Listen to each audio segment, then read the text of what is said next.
Dismiss me, remove me, personify me by what you perceive as reality. Hate me without reason, treat me like the enemy.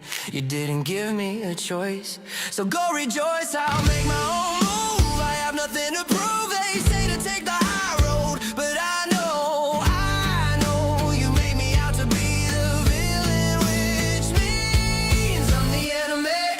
I'm the enemy. Why won't you sit beside me? I'm the enemy, I'm the enemy. Persecute me with extremity. I'm the enemy, I'm the enemy. Why won't you sit beside me? This isn't what I chose. They feed me to the crows. That's the way life goes. I'm the enemy, I'm the enemy. Why won't you sit beside me?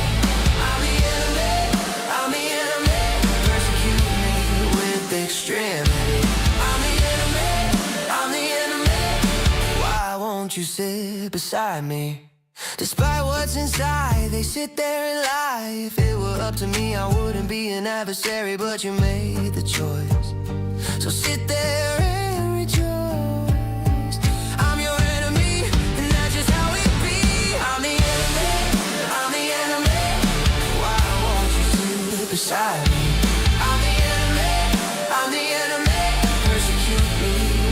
Extremely. I'm the enemy, I'm the enemy. Why won't you sit beside me? I'm the enemy, I'm the enemy. Why won't you sit beside me? I'm the enemy, I'm the enemy. Persecute me with extremity. Perhaps one day you and I may see eye to eye, but I'm not the guy to just lay down and die.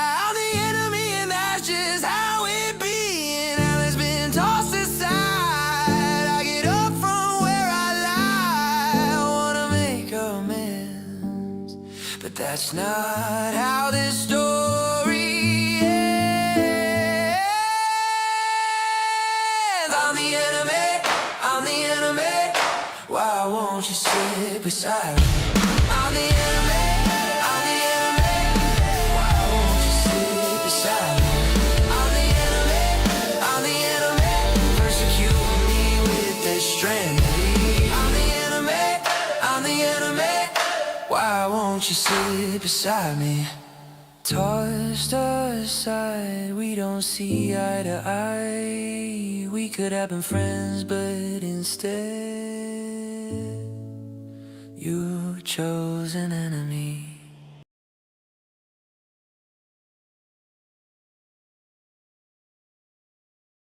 Hello, hello. What's going on, everybody? I just noticed that one of my goals is not appearing. Which one is that?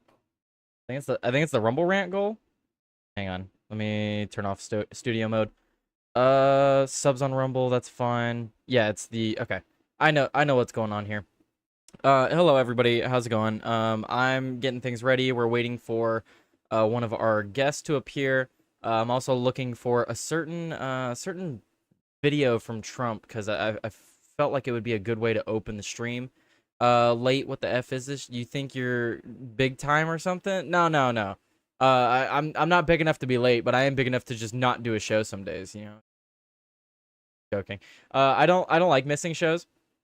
But unfortunately I may have to change my schedule coming up here because I don't for those of you that don't know, this is not my job. I don't have a job right now, and I'm trying to get one. So if I do get a job, which there's a possibility that I do here soon, I will have to figure out how I'm going to do the show. I won't cancel the show. I will still do it in some capacity. But I will need to obviously work around that. So, oh, oops. The wrong button. But, you know, it is what it is. Anyway, we got a doggo sleeping in the background, so she'll be back there. And, you know, let's see. If I could find this... I need to see if I could find this thing from Trump, because Trump's had this absolutely ridiculous, let's see. And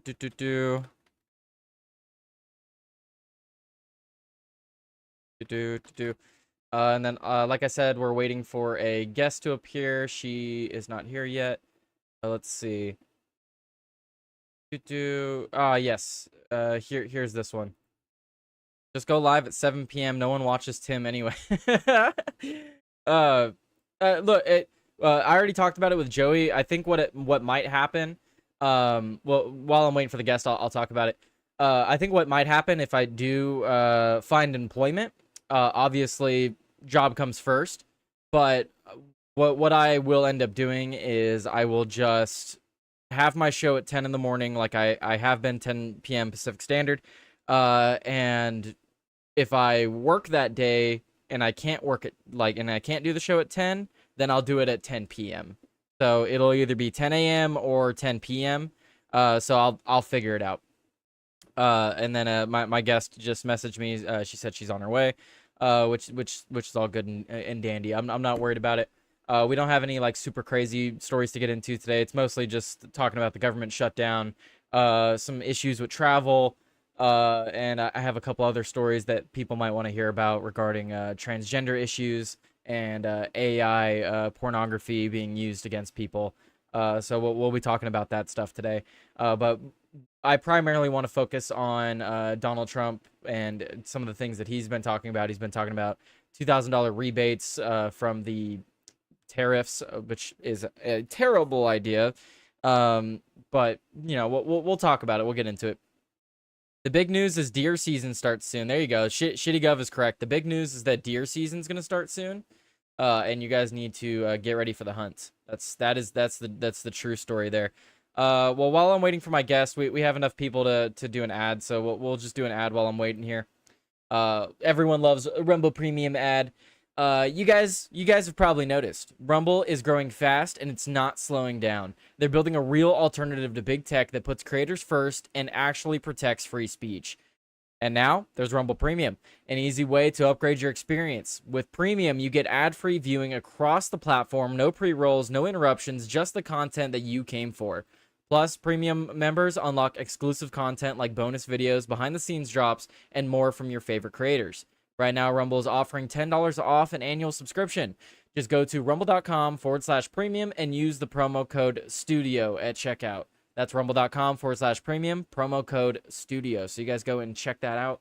Get your $10 off for the annual subscription if you have not already. Anyway, what are you guys saying in the chat? Let's go back here. No, I did not make my bed. It's kind of hard to make the bed when the doggo randomly wants to tear it up. So the bed is not made. Deal with it. That's what I have to say.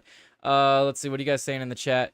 They took your job. They did take my job. Let's see. $200 or $2,000. I'm sinking that shit into Smith and Wesson stock. Typo in the show title, bro. You have it listed at $200, not 2,000. Do I? That's kind of funny. Oh, I do. Yeah.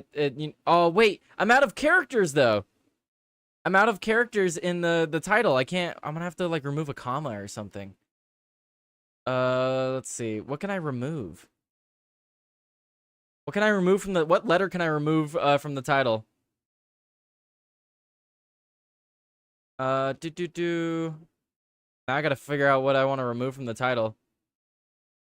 Alright, I'll just remove the S from AI issues. It'll be AI issue. And then we'll move back down here and I'll add a 0. Thanks for pointing that out, Sean. I'll add a 0 there. Am I able to change it while I'm live though? That's the question. Is it gonna change it while I'm live? It says it changed it. We'll see. Just put 2K. Oh, Mighty Pete. Mighty Pete's, look at it. Smart man. Smart man. I'm still waking up. Still waking up. We'll just do 2K and then I'll add the S back onto issues for AI. And then we'll see if my my guest is here. I think we gave her enough time, right? She should be here now. No, she's not here yet. Wrong. I was wrong. It's fine. What is? Oh, wait. Cancel? Oh, I didn't tweet. I forgot to put out my tweet. You gotta be careful what you tweet, ladies and gentlemen. Tweets can get you in trouble. Tweets get you removed from some Discords even. Oh, too many requests. Please try again in a moment. I think I did it too soon. It'll change when we refresh the page. No worries. It just won't change the URL. It's fine. I don't care. It's whatever. In H1B letter, bro? No, I don't need an H1B letter, bro. Even if it were full. give us the scoop on the drama we talked about in Discord regarding. I don't. That's not even news though. Me getting removed from Tim's Discord's not news. If you guys want to go figure out what happened with that, here I'll just pull up X. It's really not news. I don't. And here's the thing, Shitty Gov. I don't care. If anything, I wanted to be removed from that hellhole. So it it is what it is. Here, I'll put a link in the chat for those of you that like care to go read what I said. But I don't really think it needs to be repeated here. I already said it publicly on Twitter, so you guys can go check it out there if you guys want to see it. Lol, that might be interesting. Look, it's not that interesting. If you guys want to read it, you guys can go read it. I mean, I don't think it's that interesting. Plus, I don't want to subject my guest to that, who is now here. I don't need to rope her in on any of the needless drama. Let's see. Is it gonna do the thing where I have to put the link again? I do have to put the link again. All right, here, let's put the link, get her up on screen. So I am joined by a guest today. This is her first time appearing on the show. See if it'll load her in. There we go. All right, Jessica, I'm gonna put you up on screen. You gotta unmute yourself on VidNinja. Hello, Jessica. Welcome to the channel. If you would like to introduce yourself for everybody. Hello, everyone. I am Jessica. I am so glad to be on Tyler's show today. I also have my own channel on YouTube called Little Red Librarian Hood, and I'm over on X at Jessica Clarity, and I do different political commentary and some cultural content as well if you want to check me out. But I'm excited to get into the news here today with Tyler. What do you have for us? We got a few things to talk about. I was waiting to play this clip right here from Donald Trump. So here, let's click this fancy dancy record button over here, and let's pull this up here. And okay, I was gonna say, did I have the wrong screen pulled up? Anyway, so this is from some random Twitter user. I don't really care who posted it. I'm more focused on the clip itself. But Trump says that we need H-1B visas, low-skilled workers, because Americans don't have the talent. So let's play the clip. See what he actually says. There's never going to be a country like what we have right now. And does that mean? Oh wait, you can't hear it. I gotta include your audio over here. That's my fault. Oops. Now you should be able to hear it. Americans have to talk about it, Laura. And does that mean the H-1B visa thing will not be a big priority for your administration? Because if you want to raise wages for American workers, you can't flood the country with tens of thousands or hundreds of thousands of foreign workers. You also do have to bring in talent. When we have plenty of talented people here. No, you don't. We don't have talented people here? No, you don't have certain talents, and people have to learn.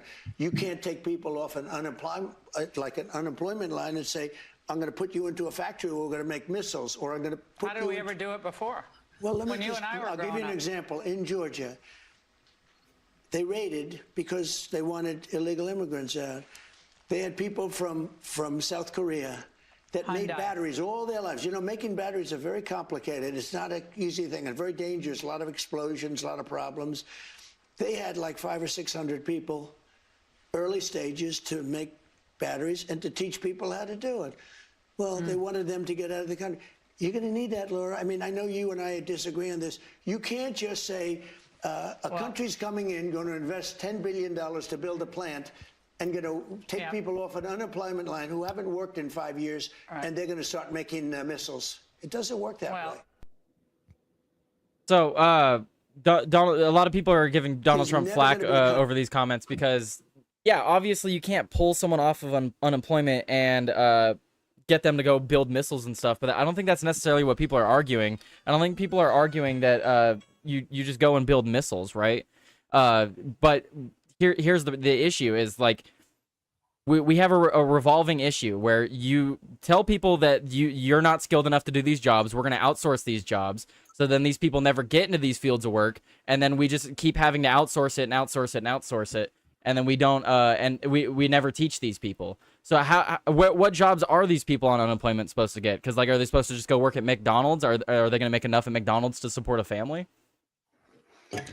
Beyond that, just his position on this, I am not understanding at all, unless I look at it under the framework of Donald Trump was a former Democrat, and Donald Trump has shown us throughout the whole time we've known him publicly as a businessman. And I'm guessing he's looking at it from that angle. But this also feels like what I see Trump falling into this trap a whole lot of time, where it's like he'll hear one bit of information, like just the position in general on, the reasons why we actually need this, like he'll hear this snippet and like, oh, that sounds good, without looking at the consequences down the line. Furthermore, letting a foreign country invest in the United States should be also examined if it involves bringing in foreign workers. And like you said, we can get people here, we can train these people here. But it's like, if that's creating such a conflict and he doesn't understand that intellectual property and all of our technology should be US based, like, I don't feel like that's, the MAGA position whatsoever. This is so confusing to me. And, having foreign countries invest into the country and build infrastructure and factories and stuff here, I'm all for that. But why then do we have to also hire people? Like, obviously, we could hire some people from those countries to train Americans, but why does the entire workforce there need to be foreign workers? Why do we need a bunch of H-1B1 visas? It should be a handful of people, if any, and their sole purpose should be to train Americans so that we don't need them. Oh, I completely agree. It's like, how hard is it to do certain like fabrication stuff? Like, not every single a job in a plant like that is going to require such a specialized trade. Like you said, Americans aren't stupid. We can be trained to do these things. And actually, I have some experience in this where my husband worked in different fabrication and stuff for actually Mitsubishi, and there was a good relationship between the engineers that were here and the company and how it was run. So I don't know why we're also changing that precedent of how we've handled different businesses in the past. And now it's like, oh, we absolutely need it because this one place in Georgia. What is that? I don't know. And I worked previously in a what is it? I worked previously as a time study for a place that built airplane parts. And as a part of the time study, I would have to go and sit and watch people work, and I'd have to write down everything they did and like all the processes for what they were doing. And these people didn't like go to college. They didn't have degrees. They weren't trained in doing this stuff. What happened is they got hired and then they got put in a certain part of the assembly line, and they literally just sit at a desk all day doing the exact same one step or a few steps day after day. They just do the same exact thing, and it's not like you need to go to school to learn this stuff. You just need someone to show you for like a day or a few days to make sure you got it down right. And even then, these aren't the smartest people in the world. I had to sit with these people for 8 hours a day. They're not the smartest people in the world. Any American could do this if you just show them how to do it. So to say that, oh, no, we need H-1B workers to come in and sit on these factory lines, like maybe for bombs. Bombs are a little different. But we don't need that for every situation in these factories. We need foreign weaponry. Yeah, do we need foreign workers working on our bombs? No. If anything, we like I said previously, we could have them come in, show us how to do it, and then we'd be like, all right, great, we know how to do it. Go away. Do you mind stating where you worked in aircraft manufacturing? I forget the actual name of the company, but the acronym is ITT.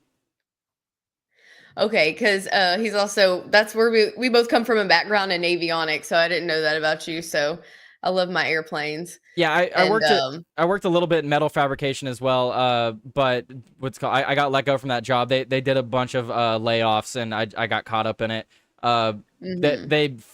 Technically they fired me, but it was over some BS, and then literally a few weeks later they laid off a bunch of people, including some friends I had. So I think they knew the layoffs were coming, and then they had just hired me, and they're like, oh, oops, layoffs are coming, get rid of him.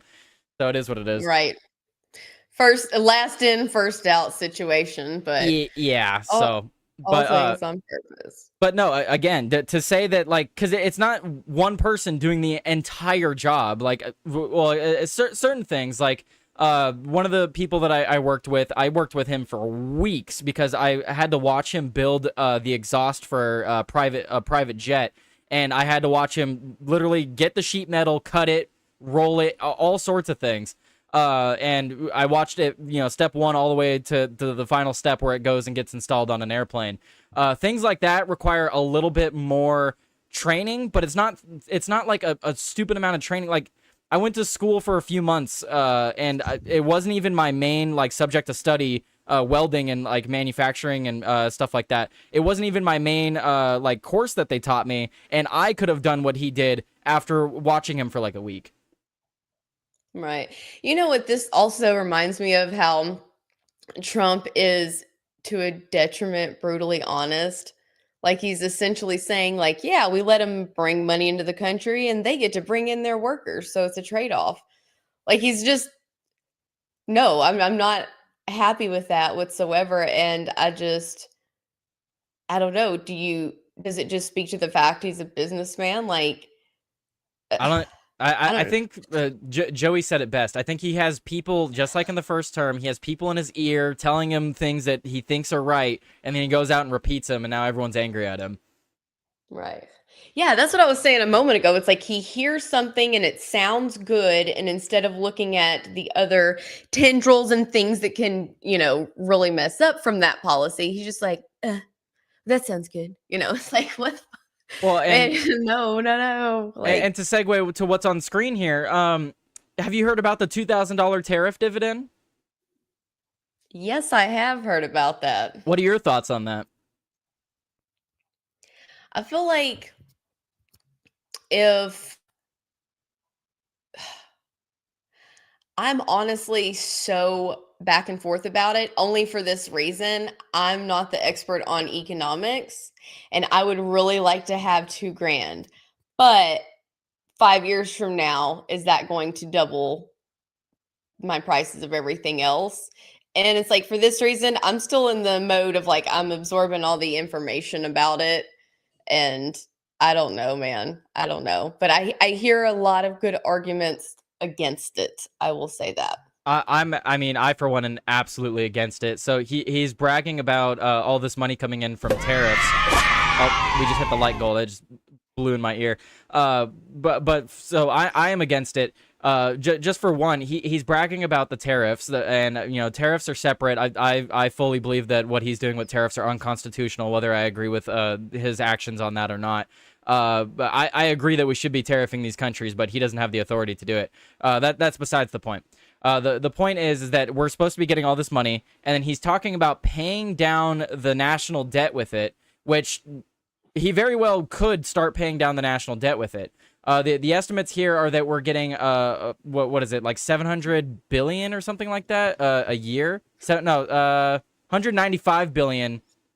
Let's see. Yeah, they got 195 billion in the budget year that ended in September 30th. So we are getting quite a bit of money from these tariffs, but how are we going to pay down the debt and also give everybody $2,000? And how does that not, like you said, if everyone gets $2,000, and he's saying that this would exclude wealthy people, whatever wealthy means. I've seen some people say people that make under 100,000, or families that make under $100,000 a year. But it depends on what you mean by wealthy. Again, besides the point. You give $2,000 to a bunch of people. What does that do to the currency? That you're just inflating the currency. That money isn't ours. You can't give it back to people because it's not ours. It's not ours to be given back to. That needs to go down to the national debt. And I know Joey makes arguments about, it's all fake money. We shouldn't pay off the debt anyway. But I certainly don't think we should increase the debt. And I certainly don't think we should give people $2,000 and make inflation even worse than it is. Do you think paying down the national debt is going to fix something now, or is it going to fix something 5 years from now? Like I was just saying with the potential inflation. With the national debt, I don't think we would see immediate fixes with that, just like we haven't seen immediate issues with it. The national debt has gone up and up. I mean, just in my lifetime, we've tripled the national debt since the early 2000s. So, and what has that done for the country? I don't know that the national debt is directly tied to all the issues in the country, but just look at what happened during COVID and Trump's first administration. We just keep increasing the national debt, and it's certainly not... correlation does not equal causation, but the national debt goes up and prices go up. and companies don't want to have businesses here anymore. I don't know. I feel like it's all tied together. So would it fix something now? No, I think it would fix things down the road. But a lot of people think that's we what I should meant. just. Like, is it? Sorry, I was Go just ahead, gonna say a lot of people think that we'll just end up defaulting on the debt, and that's basically everyone's plan. Which I don't like that plan. I don't think that's a good plan. I think we just have to look at the fact that they've made it such a joke that we don't even know the repercussions of paying it off or accruing more debt. And it's like Joey is cynical on it for good reason. I'm kind of with the camp of you of like, let's practice some moderation, let's pay this down, let's, be somewhat fiscally responsible unless there's other agendas at play, which I'm sure that is. But as they're treating it right now, it's such a joke to everybody. It's like, Oh, it's absolutely a joke. The I first hate this. It's like, where's Congress? What the hell? I don't see it here, but when I had this article up last night, the first comment on the page, oh here it's sorting by newest. Maybe if I do most liked, the first comment was here. Where was it? Okay, I don't see it. But one of the first comments I saw in the article was that, oh, I'm sure we'll get the $2,000 tariff dividend after we get the dividend from Doge. Because if you remember, he said that we would get a dividend from Doge as well. So I don't know. In my opinion, and the reason I titled the video the way it is, Trump offers $2,000 for your approval. I think he sees that a lot of people are upset with him right now, and he's like, you know what would be great right now if I told people they were going to get money. Yeah, it does feel like that. Maybe we're seeing the same objective from Trump of playing the media, but we're just seeing it in a different kind of way than we did in the first term, because that makes a lot of sense. That was my first thought too, of like, are the polls down? Because I'm pretty sure you're just, trying to say something to get more popular. I'm not sure. I don't know. I pointed this out on Joey's show, but it seems like ever since the Epstein debacle, the administration's just been downhill. I mean, there's so many things that I could hit them on right now. There's not a lot of wins to celebrate from this administration so far. I think it has to do more with overpromising, and you should almost always underpromise, and therefore you're gonna overdeliver. And people like Pam Bondi coming out and being all aggressive, and then you have like, oh, Dan Bongino, he's been talking about this, that, and the other for years. He's clearly going to get in there and do something. And it's like, we're hiring all these passionate people, but are they going to be able to do what they are saying? Because we're not talking about, hey, come watch my podcast, like a catchphrase. We're talking about real results here, real investigations that aren't happening because we're seeing more showboating. I just don't know. Give me them stimmy checks, baby. Thanks, Missy. Like I said at first, I was like, that'd be cool, but yeah, look, I'm not gonna say I don't need $2,000, but I also don't think that people deserve it, and I don't think it would help in the long run. It's just like the COVID checks that they sent out to people. Like, great, they helped in the meantime, but look at what they did to inflation in the long term. Everyone got those fat checks during COVID, and I think this would just be more of the same. We get a nice fat check, and then prices go up. Yeah. But I think, do you recall me telling you about my friend who's constantly on TikTok and she just says the wildest things? Yeah. She was trying to wrap her head around, I can't remember the specific thing, but it was some kind of action that Trump was taking that I didn't necessarily agree with, but understood. And I had to put it to her like this. The reason a lot of leaders do the things they do is because they're going to be in the history books, and people are going to look throughout history of certain things that they've done. And even if it kind of messes things up for now, they know that the way that history is written will paint them in a favorable light. Right now, I don't know if you've been on Twitter and saw like the guy he was crying and making like solid points. I was feeling for him, saying, you know, he's like, I can't pay my rent. Da, da, da. I'm like, damn, that's really sad. And then he started going into how it's Trump's fault. So when you have sentiments like that are valid criticisms, like I feel for the dude, he's got like $7 to eat for the whole week or whatever it was. So that kind of emotional sentiment is probably what's driving Trump to say, I can't let my name be tarnished by this kind of thing. And it's very short-term thinking, but maybe he's just like, if I put money in their pockets, then they won't complain. But what do we know about catering to the leftists? It's never enough. Well, it just kind of seems like what Biden was doing. Like Trump's trying to buy favorability. Like what Biden did with the student loan stuff. Like a bunch of people were like, "Oh yeah, cancel my student loans. Do it. I love Biden. Biden's great." What could go wrong? What could go wrong?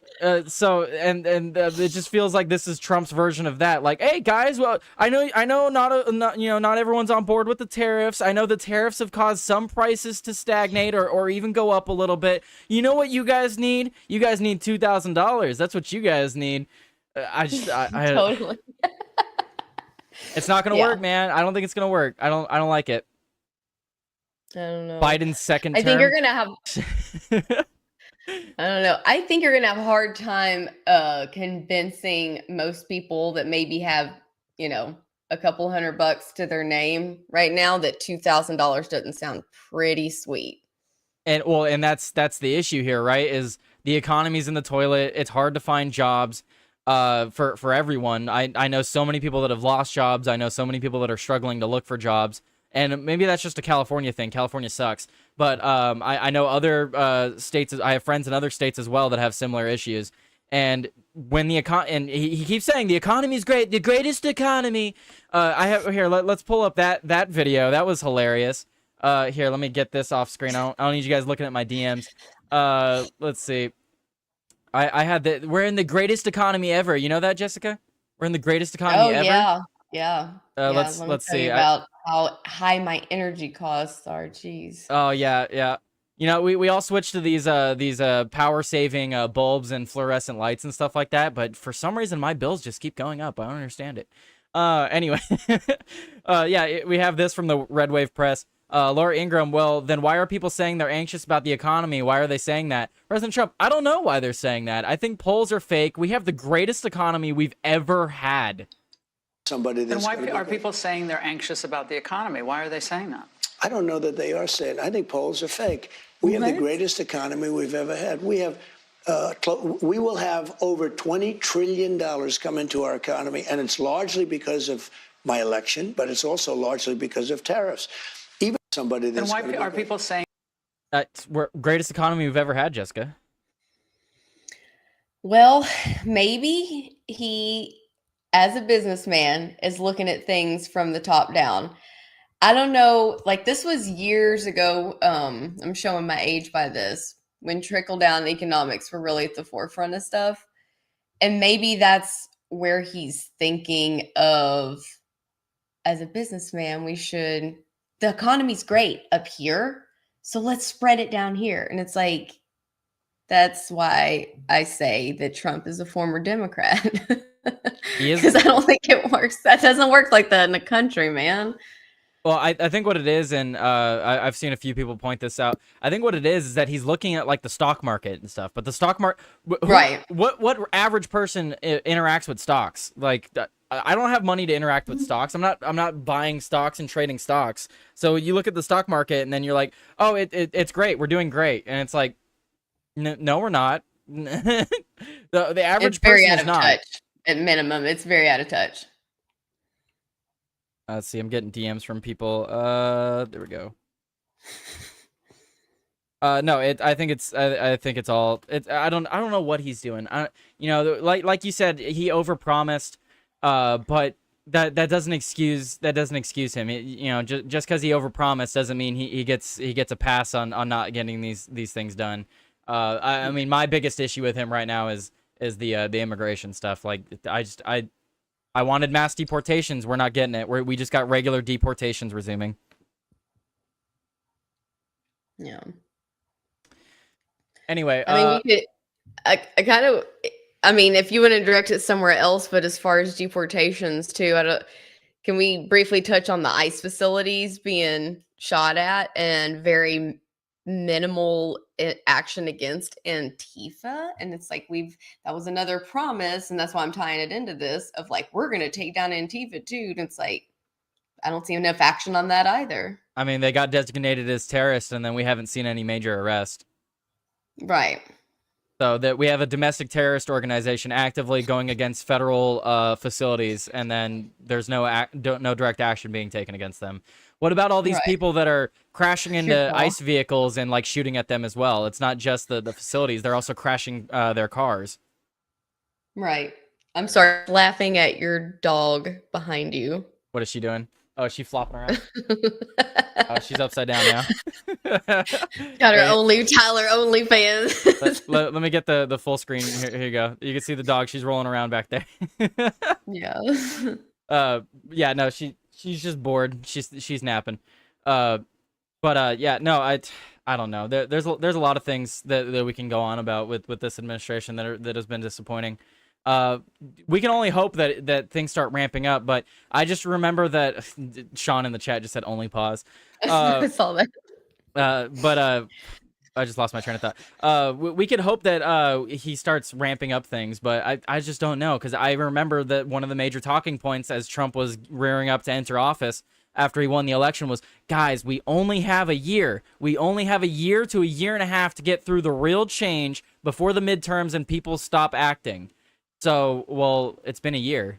Where the year's coming to a close. Like, what major action? Like, what major wins, if any, are there, Jessica, that you could list? Because like the only ones that come to mind and the only ones that people really bring up to me is like some of the transgender stuff. Like we removed transgenders from sports and stuff. But I feel like that could be that. Well, I don't feel like, I know that can be overturned in an instant.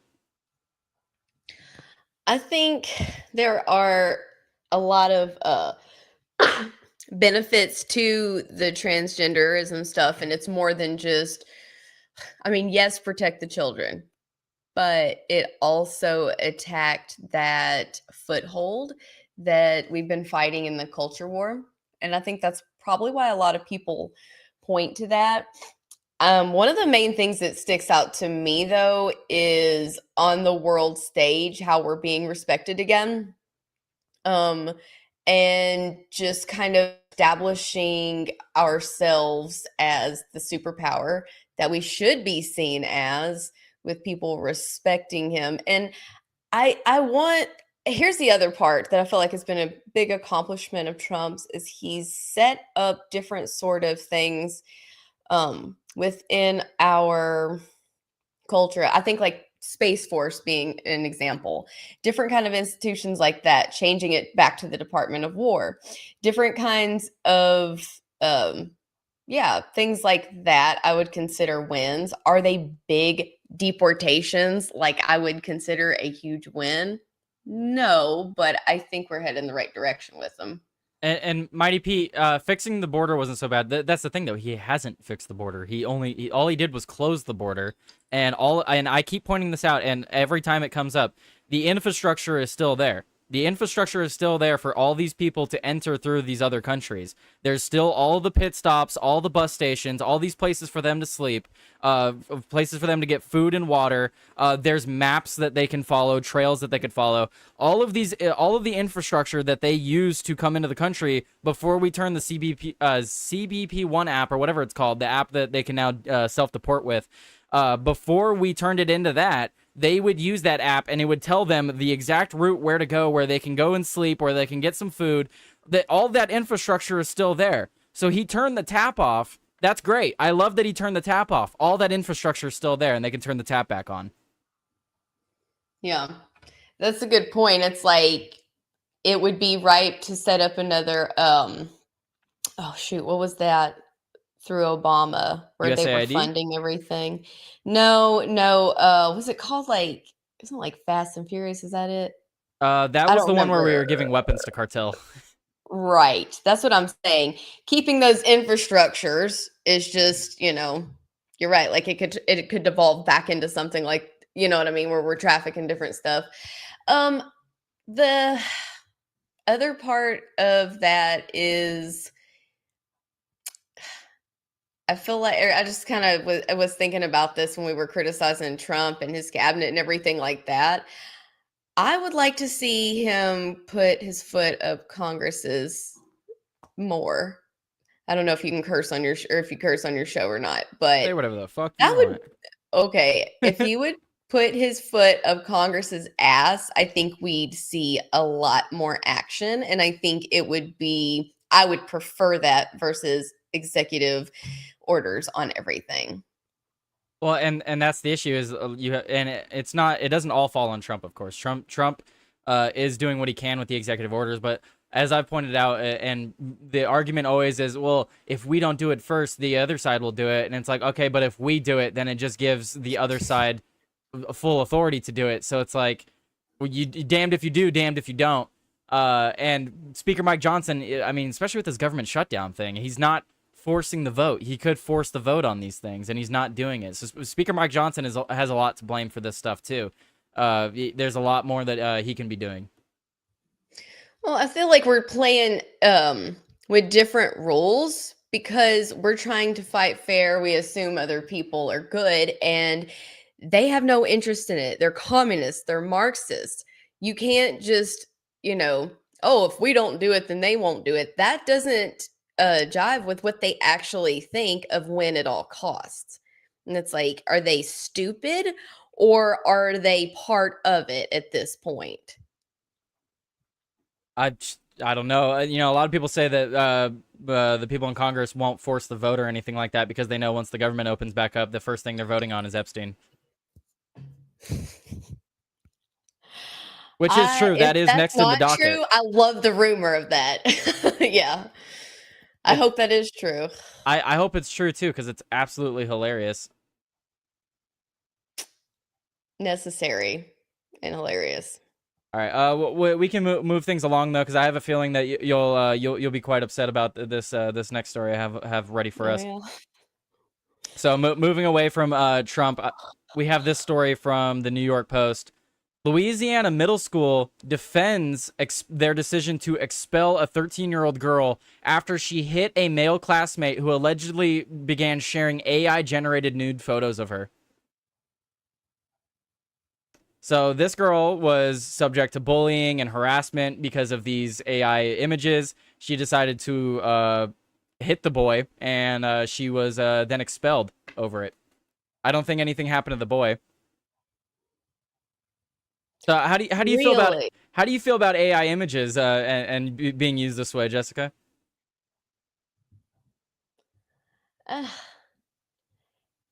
When you say being used this way, do you mean like in general of putting someone's face on a body or like children? Because this is like both. Such a different. Okay, well then addressing this, it's such a different playing field that. Why should he not be charged with, child pornography? If it's depicting a 13-year-old. So it says here. I mean, there's a lot of different layers of this. Yeah, here let's read on. Maybe we'll have more to say here. Louisiana middle school is doubling down on its decision to expel a 13-year-old girl victimized by a male classmates who allegedly created and shared AI-generated nude photos of her around campus. The 8th grader at 6th Ward Middle School was accused of hitting one of the boys on the bus heading home after they continued to taunt and trade images featuring her face on a naked body, even after she reported the harassment to school officials, according to her lawyers. The Lafourche Parish County School District expelled the teen over the physical altercation in late August, not long after the school year started. Now her family is planning to sue the school board for failing to protect their daughter and instead punishing her. I mean, if this was my daughter, I would definitely back her. Sharing nude photos of someone, AI generated or not, it is not okay. Especially a child. You're talking about a child. The family's attorney first tried to convince the board to throw out her expulsion at a school board meeting on November 5th, arguing that the girl was mercilessly bullied for the explicit images all day because of the nude model featured a sizable bush. Oh no. The attorneys argued that she wasn't granted due process and fairness, and said that the school board was setting a dangerous precedent by letting the boys involved go unpunished. So the boys were unpunished. All I can say is I'm so glad that she has a lawyer. And this is actually being, sent through the courts, because this is just so wrong from the ground up. Well, because what should have happened, right, is these boys probably should have been, like, talked to by cops. Because if you're sharing nude images depicting a 13-year-old, like, maybe it's her face on an adult body. It hasn't clarified here in the article yet. But regardless, these boys should have been talked to by cops. Like, hey, that's like, shouldn't that be, like, considered revenge porn or something? Like, because there's states that have laws against revenge porn. Yeah, that's true. Yeah, that absolutely makes no sense why this isn't a criminal matter. I don't know. Sean says in the chat, he said, I think the only issue I have here with her is that she only hit one of the boys.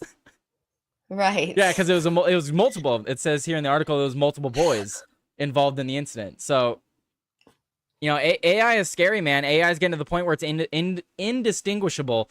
And I'm glad I'm not in school anymore. Who knows the kind of things that are going around school right now with AI generated images? I'm sure stories like this are happening all over the country right now. Not to say that there's people getting expelled from school. I'm saying that there's likely stories happening all over the country where girls and even boys are being AI generated in a not so nice way. I don't know. The public institutions themselves never cease to amaze me with how bad they can screw things up. So let's just start there and dismantle. Full Semiato says that I think courts have ruled that AI generated and drawn images of somebody is considered legally distinct from pictures of somebody. Even if that's the case, though, like, are they still going to hold that decision once AI is legitimately indistinguishable from reality? Because, like, right now, you can sometimes tell when it's fake, but it's getting to the point now where it even tricks me, where I'm like, hang on, is that fake? Like, I mean, I'm sure, Jessica, you've seen some AI images where you're questioning whether or not it's actually real. Recently, yes, I am more and more, and I'm known more as an optimist, and I don't know if we can legislate our way out of this situation. And I really wish that we could just get more people that weren't pieces of shit that would even do this. And yeah, it's, like I said a minute ago, it's like they're teaching it in schools or condoning this, obviously, if the boys are unpunished. And it's kind of just, the whole thing with AI being used like that more speaks to degeneracy of our society versus, the machines are only doing what we're telling them to do. Right. And so if we actually read on here, it says one of the male students involved in the ordeal was actually charged with 10 counts of unlawful dissemination of images created by artificial intelligence, though the charges were only announced on November 10th. So this happened just a couple days ago. He was finally charged. So I guess they went unpunished by the school, but it looks like one of the boys is getting charged by the officers. So that's good. I think that should happen. And this kid's parents should have to deal with that as well, because he's in middle school. I don't put the full blame on him. I put some of the blame on his parents and how they're raising him. That's me personally. The girl had reached her wit's end when she was riding the bus home from school, which she shared with it says a gaggle. I love the word gaggle. It's such an interesting word. It's not used enough. Which she shared with a gaggle of boys who were going around showing off the photo. Her lawyer said that she swatted at the boy to knock the phone out of his hand. It's unclear if this is the same boy who was later charged. Earlier that day, the girl tried to report the harassment to school officials and offhandedly mentioned that she wanted to call her father. The lawyer said that the school officials told her that they didn't need to get parents involved right now. Wow. Oh my. I would be fucking furious if my daughter came home from school and she's like, Dad, I tried to tell school officials about lewd images being shared of me, and I mentioned calling you, and they said that you don't need to be involved right now. I would be furious. Yeah. I have a son in middle school, and I've had issues. I don't want to get into it too much, but they are very much not inclined to contact parents for even the most serious of issues. And that actually doesn't surprise me. These teachers, and that's why I attack the institutions the way I do, these teachers feel like they have full authority to over children to the point that it is so normalized to leave parents out of the conversation of what the heck's happened to their kids. And yeah, anytime that something like that happens, like I'm the first one to be like, why didn't you call me? Well, you know, in California, crazy. you don't need to ever contact the parents for anything. I mean, they just passed a law. I forget if it's passed or they're about to pass it. But you know, in California, that any adult can take guardianship over your child. By like a judge? No, by signing a piece of paper. Like, How? so if my child wants to get a gender transition, you know, like procedure, like we'll say hormones, and I don't approve of it, they can go to someone like a school counselor, and the school counselor is allowed to sign off on it. Unbelievable. That's California. And you know, I did a whole segment on this because there's multiple different laws. And right now, underage child prostitution is decriminalized in California. Are you what? Yes. Do you know the punishments for the traffickers? Well, if they're age 14, they'll never end up on the sexual registry. So.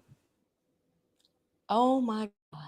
So if the prostitute is 14 years old or older, so 14 to 18, the perpetrator, as long as they fall within 10 years of the age of the person, starting at age 14, so 14 to 24, 15 to 25, like it goes up a year for the perpetrator as well. Yeah, you'll never end up on the registry. California is an amazing place. I will never have children here. That's, you know, that's all I have to say on that. But yeah, so back to this story though. What is says, quote, what is she supposed to do? She's reported it to the people who are supposed to protect her, but she was victimized, attorney Benjamin Comax said during the school board meeting. Comax also claimed that the boys involved in the altercation was never properly investigated or present at the girls' expulsion hearing. Attorney Matt Ori went a step further and accused the board of pushing its students to the brink through their inaction. Excuse me. This is how kids become suicidal. This right here. Are you guys, and you guys are saying it's okay. And as Sean pointed out in the, I believe it was Sean that pointed out in the chat, she didn't even like hit the guy, hit the boy. She literally swatted his hand trying to get the phone out of his hand. Which, don't get me wrong, you shouldn't hit people, but that's not exactly the worst offense ever. It's not like she curb stomped the kid. There was like a whole like hearing about her, and he was not, and the same didn't happen for him. No hearing for him. He wasn't present at the hearing to be interviewed. Like nothing. She got pulled in front of the board and was like, "Yeah, we're gonna expel you." Yeah, this is clearly targeted, and there's something else here. Like he's like one of the teacher's kids or something. She asked for help, not once, not twice. She is the victim, and now you took her out of school and suspended her. Excuse me, expelled her. Both attorneys said that the board's investigation was botched and set the victim up for failure, particularly once investigators claimed that they couldn't locate the photo that circulated around the school. You didn't find an image. I bet you didn't. It's Snapchat. It disappears. Oh my... Wow. So board member, I think Snapchat should be banned for all children, by the way. Snapchat's a disgusting platform. Yeah. Like, look, if I had to pick between TikTok and Snapchat, I would say we keep TikTok and remove Snapchat. Board member Valerie Bergoius? For kids. What? What'd you? I said for children. Oh, for children. Well, no, I think that it should be removed in general for adults too. I think it's a disgusting platform. It's the platform that cheaters go to and people that do drug deals and stuff. But anyway, so the board member insisted that while the girl was a victim, she never would have been expelled if she had not hit the young man, and suggested that they could have settled their difference outside of school. Well, they were outside of school. They were just on a school bus, and she still continued to be harassed. So I understand why she did this. And again, it's not like she didn't even draw blood from this kid. Like, she didn't even hit him to the point where he probably didn't even bruise. Like, she just swatted his hands. At least that's what the reporting's claiming. The reporting is claiming that the only thing she did was try to swat his phone out of his hands, and that was enough to get her expelled. Yeah. The board. There's some kind of favoritism that maybe it says in here, but yeah, that's something. I think the fishy. school board members got a hold of those images and wanted more of them. Anyway, that allegedly, the board and superintendent Jared Martin ultimately refused to revoke the student's expulsion and instead amended it, allowing her to return to school on probation. Sometimes in life we can be both victims and perpetrators. Sometimes in life horrible things happen to us and we get angry and do things, Martin said during the meeting. Wow. So she just continues to be victimized. They not only call her a victim, she's not just a victim, Jessica, she's also a perpetrator. Of course. Of course. The video you all watched depicts something that's very difficult to defend, he said, referring to a clip of the altercation on the bus, showing the girl hit the top of the boy's head. Okay, so she hit him on the head. LaFourche County Sheriff Craig Weber assured that the female student would not face criminal charges due to the totality of the circumstances. Why would she face criminal charges? These are children. Assault, but like you can't. That should be something that the school handles, like a few days of suspension. Like the lewd images are one thing. Like the lewd images, that's a step above what happened here. But if a kid gets into a fight, like back when I was in school, when kids got into a fight, they were just suspended for a few days. Like legitimate fights, like legitimate fist throwing fights, get suspended for a few days. This girl hits a guy on the head and she gets expelled.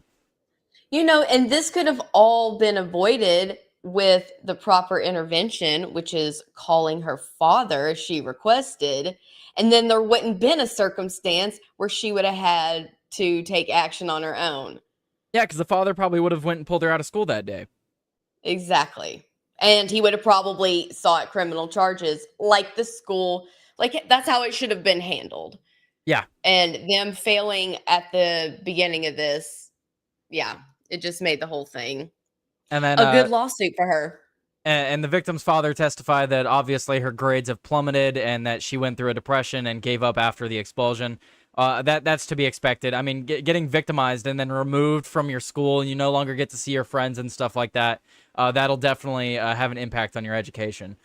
Totally. The expulsion was way too extreme for a little girl who had never been in trouble in her life. A suspension would have been perfectly fine with me, and I would have never said anything because I always believe in accountability, which is why I'm still pushing this issue, accountability. This is a quote from her father. She was wrong, but the school was also wrong by putting her in that place with the little boy at the time. In my mind, it goes both ways. Share that accountability. The family plans to take the school district to court and creating a sexually hostile environment, failing to comply with Title IX, and failing to meet mandatory reporter obligations. Well, yeah, they're supposed to report that, like you were saying, they're supposed to report that to the family. They're supposed to report that to, especially when she said, "I want my father involved." They're supposed to report that immediately. Right. They're supposed to stop everything and be like, "All right, let's call your parents." But anyway, any and all allegations of criminal misconduct on our campuses are immediately reported to the LaFourche Parish Sheriff's Office, Martin said in a statement to the outlet. After reviewing this case, the evidence suggests that the school did, in fact, follow all our protocols and procedures for reporting such instances. So that's just the political statement from one of the board members. And investigation is still ongoing, and the sheriff's office noted that there could be more arrests in the future. The Post reached out for the school district for comment.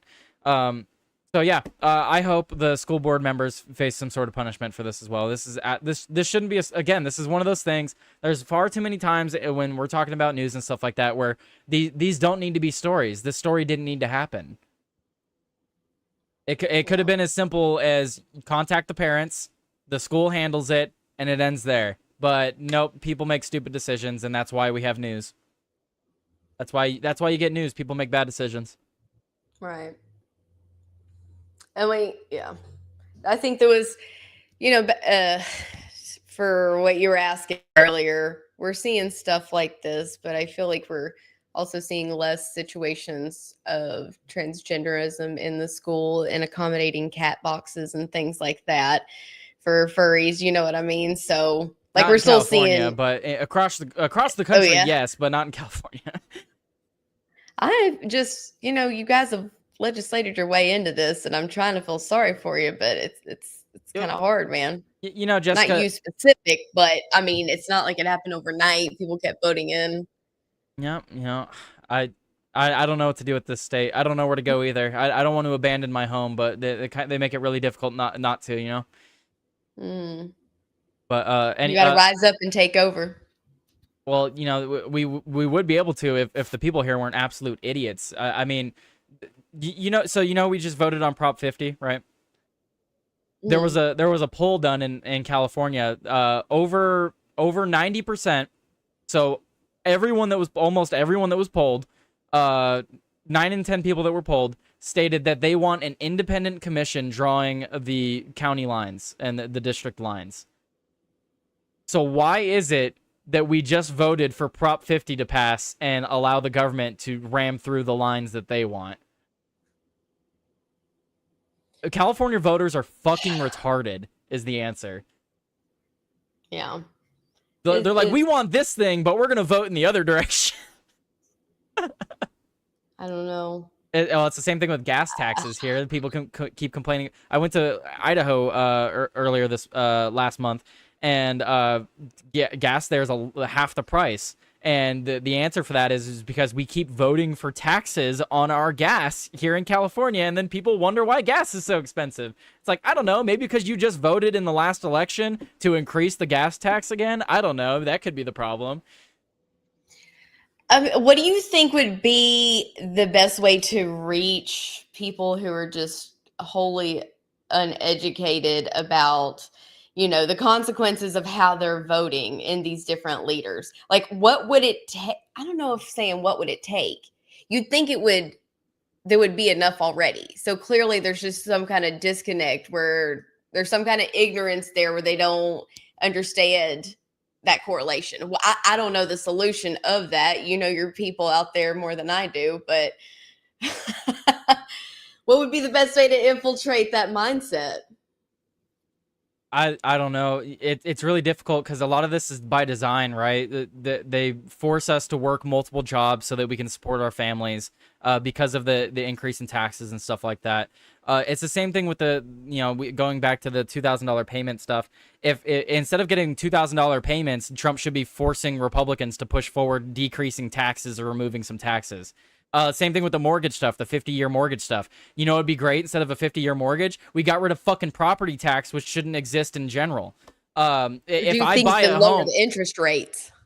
I don't know. Sorry, go ahead. Yeah, no, I don't know if that would lower the interest rates or not. That is a good question. That's like another rabbit hole about stuff. But continue on your original point. As far as reaching people, I don't know. I don't really have an answer for that because I try to talk to normal people.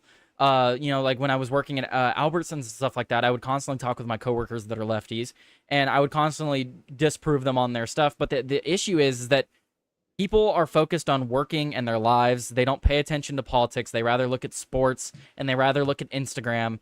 And then they get their news from Instagram, and Instagram only gives them a little small part of the story. And then they just go off of that. So I don't really know what the answer is. I think the only answer is that we just got to ban social media, Jessica. We just got to ban social media. That's the only answer. Maybe we should buy a bunch of AI accounts targeted at people in California on Instagram where, I don't know, we could, insert little based points here and there and disguise it, like, okay, I got it. Blue hair, nose ring, saying some based shit. That's what we'll do. And we'll create like 100 of those. We'll do like politics thirst trap. And really, what do you think? You think that might have a little impact on California voters if we start just I don't know. I mean, have you been keeping track of the Gold's Gym situation? Yes, I have. I shared some of the stuff on my ex account at Jessica Clarity as well about how that woman was like just making us think about the fact there was a dude in the changing room. Well, did you see that she confronted Scott Wiener? I did not. I did not. How did that go? So I covered that yesterday, and she confronted him, and he held his ground and said that trans women are women and that we need to protect all women. It's to her face. He said that. Did she beat her ass? She screamed at his face, and she got booed by everyone in the room. So I don't know what the answer is, because she's like, I'm a black lesbian woman. If another black woman can stand up and tell me I'm wrong, I'll listen to it. But all of you can't tell me I'm wrong because I'm talking based off my own experience. So it's starting to turn. She's I don't clearly know. a Nazi. Clearly she must be a Nazi. Well, what was funny about it is she was actually agreeing with Scott Wiener on. She's like, I've read all the bills that you've done. You've done some great work for the state. No, he hasn't. But she said that, and she's like, the one thing that I can't get behind you on is the transgender stuff. So I don't know. I think we just need more people like that, and I think the transgender issue may be one of those issues that pulls people away from that, and they're like, huh, maybe that side is wrong about some stuff. Yeah. But I don't know. Anyway, I want to move along. We got a few more stories to talk about. I have 3 stories to cover, but the last 2 are kind of same vein, so we'll probably just combine those. But I want to talk about this story because we are apparently we are nearing the end of the government shutdown. They should be voting on that today, so we'll see if it actually happens. But this happened yesterday. We have this from the New York Post. The Supreme Court extends order blocking full SNAP payments as House prepares to vote on the end to the government shutdown.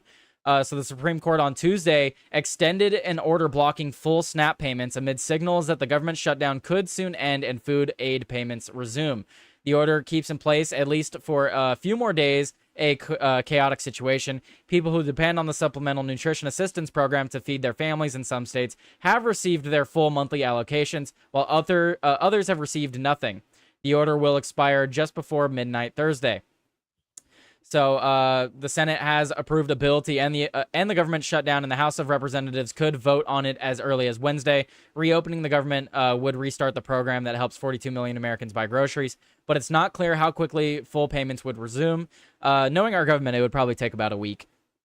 At least a week, I would think.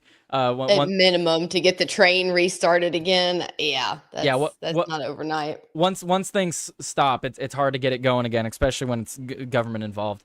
But the justices chose what is effectively the path of least resistance, anticipating that the federal government shutdown will end soon, while avoiding any substantive legal ruling about whether lower courts' orders to keep full payments flowing during the shutdown are correct. Beneficiaries in some states have received full monthly allocations, while in others they have received nothing. Some states have issued partial payments. How quickly SNAP benefits could reach recipients if the government reopens would vary by state, but states and advocates say that it's easier to make... Excuse me, I keep burping. That it's easier to make full payments quickly than partial ones. I don't know how that makes sense. It's easier to make full payments than partial ones? I don't know. Maybe because they don't have to do a calculation or something. Yeah, they just click a button and they're like, these people get benefits. Yeah. Instead of prorating or whatever. Yeah. That sounds like something the government would have doing. Anyway, Caroline Vega, a policy analyst at the advocacy group Share Our Strength, also said that there would be some technical challenges for states that have issued partial benefits to send out the remaining amount. Yeah, okay, I guess I can kind of see that, but I don't know. We hire these people for these jobs. They should just do it. Well, I guess maybe they're not getting paid for it right now. But I was surprised to find out that 1 in 8 Americans are on the Supplemental Nutrition Assistance Program. 1 in 8 Americans. I think that this was such a necessary reset. It kind of reminded me of like the GameStop thing. We did not know how this program, how this whole institution was just impacting all these different people. 1 in 8 people, that's definitely going to impact your grocery store prices. And I don't know if you've noticed, like even for things like, I don't know if I guess for SNAP though, they don't have any regulations. Is there nothing except the new laws we created for sugary drinks and sugar and stuff, or and like candy and stuff? Is there regulation on that? No, there's already been videos of the people that got their SNAP benefits, and one of the first things they did was go and get soda and candy. So, Okay, so irrelevant to that, everything is being inflated when you put free monopoly dollars in it, like we were talking in the beginning. And I'm not glad that people might go hungry, but I am glad to take down this. What am I trying to say? Like, it's exposing how screwed up the whole thing is. And for that, I'm grateful. And I think we should, use this as opportunity to rethink how we are getting, SNAP benefits. And I'm sorry, everybody I know that has been on SNAP is there because they wanted to keep their cash, and they find a way to make those benefits work for them. And they're often on drugs. well, and it also de-incentivizes moving up in the world. Like, why would I want to go get more hours for work? Why would I want to move up in my job and make more money when my benefits would be cut? Right, exactly. So I don't know. I think it was a good breakdown of, to show us what's really happening. But we live in the greatest economy ever, Jessica. 1 in 8 Americans may be on SNAP, but we live in the greatest economy we've ever had. Absolutely. Absolutely. Don't you just love the economy is just doing so great? I love it. Mhm. I was just gonna add that I was just gonna add that Sean and I talked about this, but one way to fix this is, I'm not saying to remove SNAP. I'm fine giving people a leg up if they genuinely need it, but I think the solution isn't that you cut these people off cold turkey. Sean had an excellent idea where if let's say you make 10%, 20% more than the required amount to be qualifying for the benefits. Okay, well, allow them to qualify for the benefits, but give them 10 to 20% less of the payments that you would normally give them. Just put it on a scale. Put it on a scale. Or the other idea I had is you wean them off it. So, like, you get a job, you start making money, you no longer qualify for the benefits. Don't just take it away from them. Slowly decrease the amount that they get. I mean, that would require a whole lot of different algorithm. Not impossible, but actually, were you going to add anything else? Because I wanted to say an alternative solution that a lot of people may not know about. So I have studied politics a lot. Like, I think, we talked about it. That's my degree. And there's so much, this isn't like a new situation. And I think one of the best solutions that I've read is Richard Nixon's proposal, where and UBI has become like a taboo word, but if we cut out SNAP benefits, if we cut out a lot of these other unemployment benefits and went to some kind of UBI system, it would equal itself out. So is that the biggest solution to that? I don't know, but if we got rid of some programs and reorganized another thing, I think some of these issues would resolve themselves. That is such a, pie in the sky kind of thing, but what I'm trying to get at is there's more than one way to resolve this. There's different solutions to this. The current system clearly isn't working. Correct, yeah. Jessica is a socialist. Yeah, the UBI stuff. I don't agree with the UBI. No, not like that. Like I said, this is like, I'm not articulating it well. It was a plan by Richard Nixon. Maybe we'll go into that at some other time. Or you can look it up for yourself. It's pretty good. I'm for UBI, but the only way that I would ever be legitimately okay with it, I'm not a socialist. Calm down. Get hands off the keyboard. I know. I want to articulate more, but go ahead. No, I'll let you speak more. Don't worry. What I was going to say is UBI will eventually be needed. And the reason I think it'll be needed, this is just a theory. This is just a theory of mine. It'll eventually be needed because AI and automation will get to a point where people literally just can't work. There's no jobs for them to work. So once we get to that point where AI and automation just takes over the workforce, yes, I think UBI would be something that we need. But that's like 10, 20, maybe even 30 years down the line. It's not something we're going to see for a long time. I agree, but I think we need to have the conversation of it now. And actually, let me reframe it because UBI is such a dirty word. In the same sense that Trump is looking at it as a businessman and wanting to give these $2,000 checks out because we're doing so good. A system like I'm talking about would be eliminating all the other benefits and sort of like as a dividend. Actually, I think Alaska does something similar. As a dividend, because we are generating money through our economy, this is what you get. And I totally agree. That is where my brain is too. If we get further along with automation and we get that, I don't know, I do have the Star Trek future in mind where our needs are met so that we can start pursuing other stuff within a capitalist framework. And yeah, eventually, I'm glad you see the vision. 30 years from now, we may have to go to some kind of system like that. Because also it's not a communist thing as in you get coupons and you get this amount of bread. You're still putting the purchasing power into the hands of the individuals. I don't think it's any different from school vouchers on that sense too. It's basically giving you what you're entitled to and not, forcing you to pay for all these other people who don't want to work just because, and you're being penalized for your own labor. Yeah, I know people are going off in chat a little bit, but guys, all we're saying is that there's going to come a point where there's literally no job that an AI won't be able to do.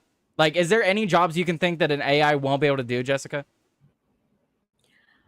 Like AI with automation, is there any job that only humans could do? Eventually, when the tech gets good enough, I feel as though there isn't a job. I got it.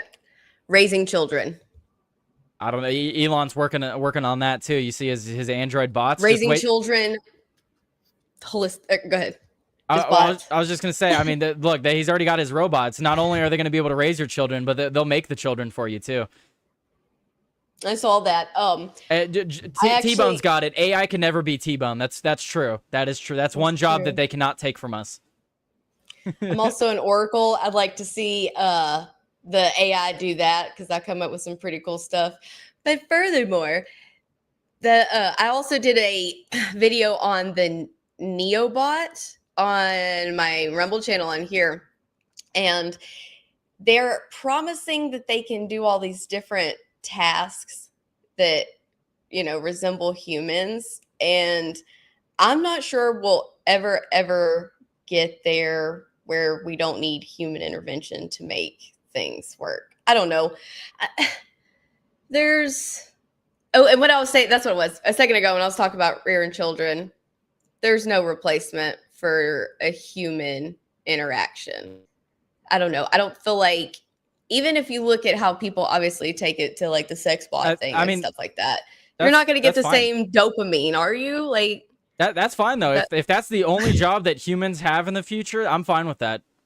Exactly. That's what I was saying. Like, it'd be kind of idealistic if we could pursue different artistic stuff because they're doing the grunt work. And as Full Semi-Auto points out in the chat, AI won't be able to repair electrical or plumbing systems, at least for a very long time. But that's what I'm saying. We can't see them doing it now, but think about 20, 30 years from now. The technology is only going to improve, and eventually it will be able to do those jobs. We're like 5 to 10 years away from AI doing medical surgery. We already, I've seen multiple articles showing doctors using robotics from across the country to do surgery on a patient they never met. How far are we from an AI being able to just control that robot? If a doctor can control the robot and perform the surgery, eventually an artificial intelligence will be able to do the same thing. Right. Remember like the machines, I think it was in Starship Troopers where they put you in a vat of like this of like the silicone, and then the robots are in there like stitching you back together. Oh god, what's the chat doing? I don't even have it up because I get too distracted. Sorry, yeah, no, I didn't mean to interrupt you. Missy just said, "Oh boy, I can't wait for my AI Dommy mommy." Oh yeah. I'm shocked it hasn't happened yet. We're getting there, Missy. Don't worry, we're getting there. Just look at all the stuff Elon's doing. That honestly, I think that's a goal of Elon's. You see all the women he's getting with. It's not working out. I think he's just gonna have a legion of robots he impregnates.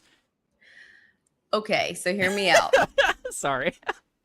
There's going to be a bunch of new babies because of population collapse, right? And they're going to have these artificial wombs. When they let them out in their birth, we could just make sure they're bathed. So, you know what I mean? Like the state raising them, what could go wrong? But seriously, if I don't know. What's going on? The chat is funny right now. But anyway, back to the SNAP benefits. Yeah, I mean the system's clearly not working, and eventually we will have to find a fix for these situations. The issue with jobs is only going to get worse. Automation and AI are just going to continue to take more and more jobs from people, and as the population increase, we still have the population increasing. As much as people aren't having kids, right now the population is still increasing. So as the population increases, and also you look at places like Japan, and they're gonna have issues there too. Oh wait, there's Joey Cannoli. I forgot Joey Cannoli's here. Hang on, Joey. Let's get Joey pulled up here. Joey wanted to add his thoughts on this. I made him wait. Sorry, Joey. Joey, welcome to the show. Hello, Joey. How dare you make me wait? How dare I made you wait? I'm sorry. Anyway, I forgot the cannoli. Well, it wasn't. What you got for us? Well, my thoughts on the whole AI taking jobs, UBI stuff. This is something I've thought about for a very long time because, you know, when you see the differences between how things are done 100 years ago, 150 years ago versus how they're done now, it's like automation has already taken so many jobs from people. You know, you don't see like the way that cars used to be built, the way that like Misa was talking to me last night about how they used to do shirts back, and like she's like, well, how did they, you know, nowadays everything is done like this way, but back then it used to have to be done that way. And it's like there's already like that sort of acceleration's already happened. And you know, we're at the point where we are now, where now we're coupling this with manufacturing going overseas. And once they can get AI to do the things that they basically have slave labor to do, then they're really not going to have any need for us to have manufacturing. Then we're going to have to rely on corporations having some sort of a soul and then being like, listen, we're going to do well by our populace and pay them a wage, even though it's going to hurt us. And that's never going to happen. So there will be some sort of Star Trek utopian that might be unavoidable. It might be the catch-22 that they keep getting us in. I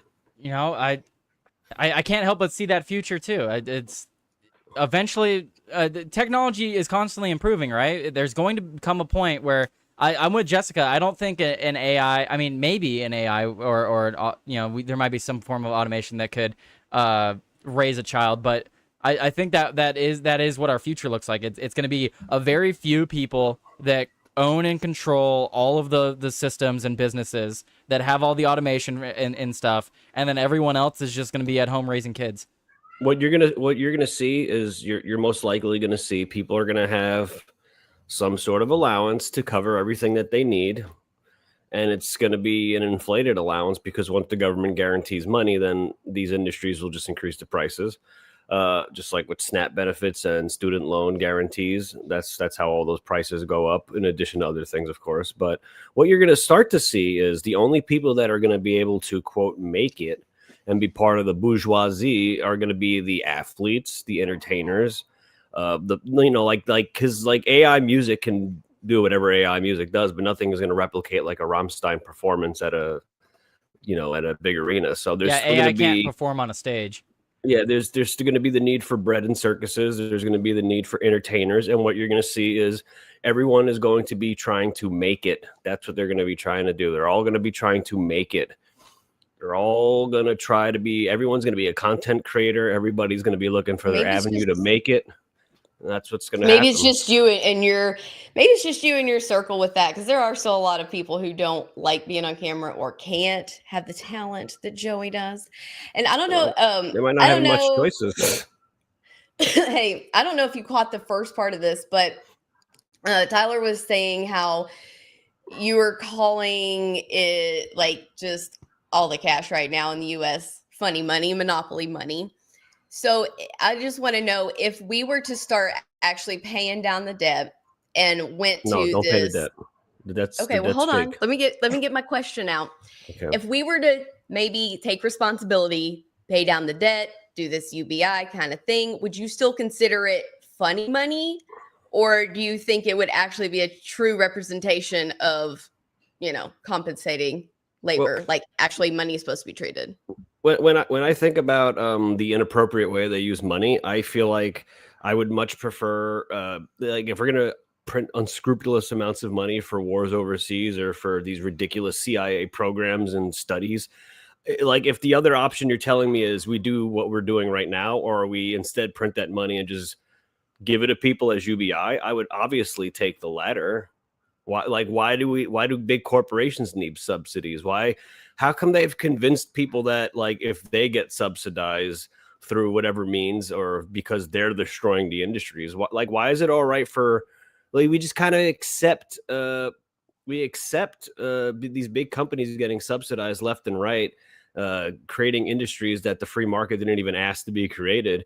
And then when it comes back to like, oh, well, we're going to give people $2,000 checks. They're like, I want to pay off the debt. I'm like, you mean the fake debt? Like half of the debt, me and Sean went over this before. Half the debt is literally just printed banknotes from the Federal Reserve that have zero backing only for the purpose of lending, just so they can charge interest on it. It's a completely scam, corrupt institution. And, all this shit gets subsidized by the government. The government allows it to happen. And I'm like, I know the government was going to give us the UBI, but like at this point, if we're not going to take our country back the way that it needs to be taken back, then we have to accept this type of rule. And if we're going to accept this type of rule, I'd rather have money go to people than big corporations and foreign wars.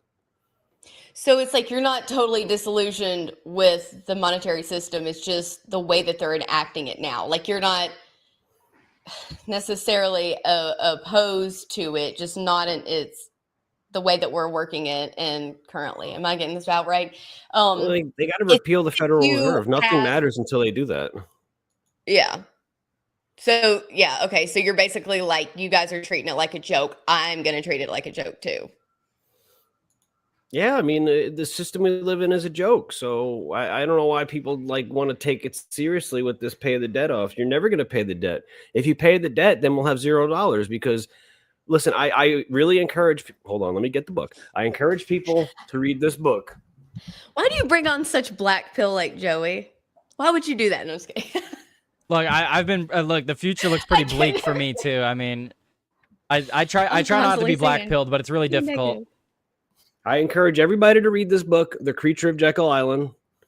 I'm reading it. Please read this book. We look. It's pretty thick. It's a little thick boy, but we could do a book study on this. You guys need to understand the severity of the banking cartel, and it's not just in this country. It's something that happened in Julius Caesar's time.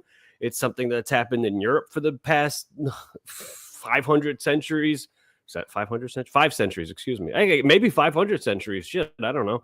But yeah, this is like the monumental thing that corrupts these and makes these societies crumble is when you deal in fiat money, and when you can create money out of nothing, it literally will make your society collapse in all different ways. And people will try to find what the solution to why the society is collapsing, and they try to reinvent the wheel when the answer is simple. It's what Ron Paul said. It's what the actual answer is.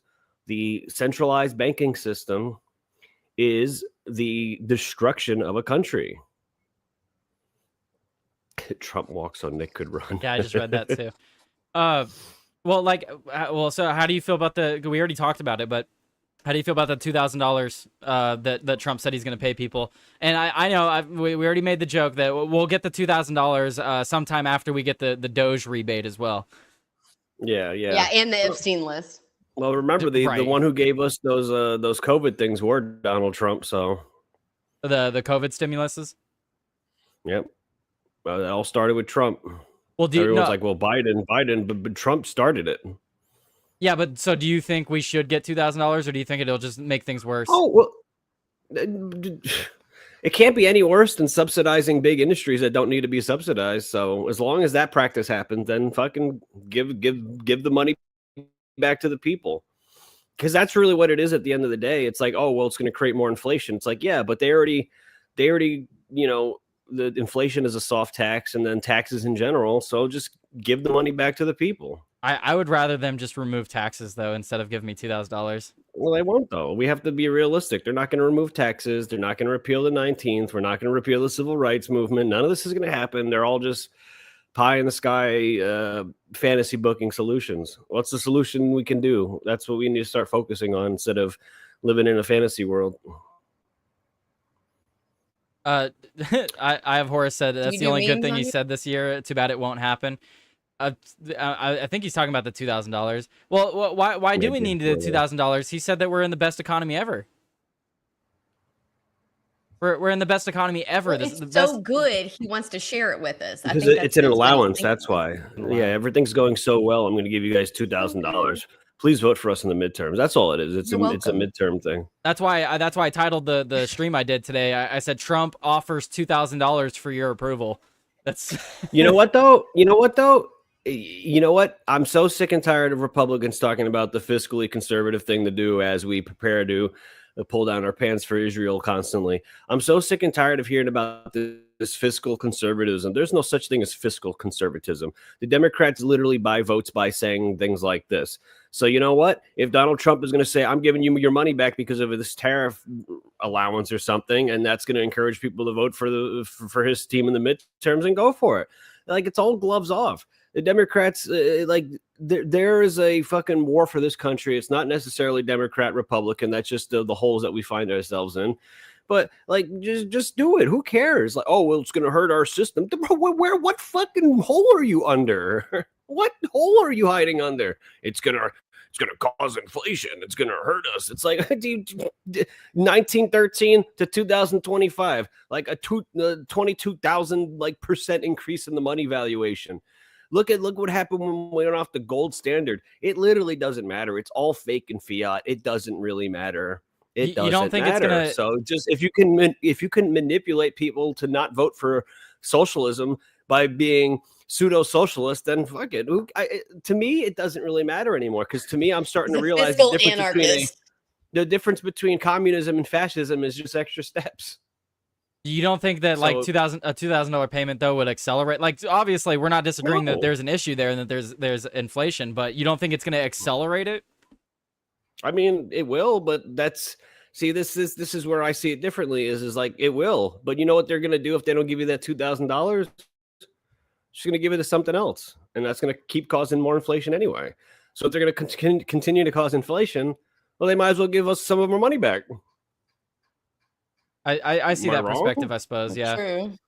Well, let's say 2,000 times 200 million people, whoever might get this thing. You know what they're going to do if you don't get that? They're going to give it to Israel. They're going to give it to Ukraine. They're going to give it to... We'll just invade Venezuela to even the cost. Yeah, they'll do that too. So that's what I'm saying is, like, if they're going to...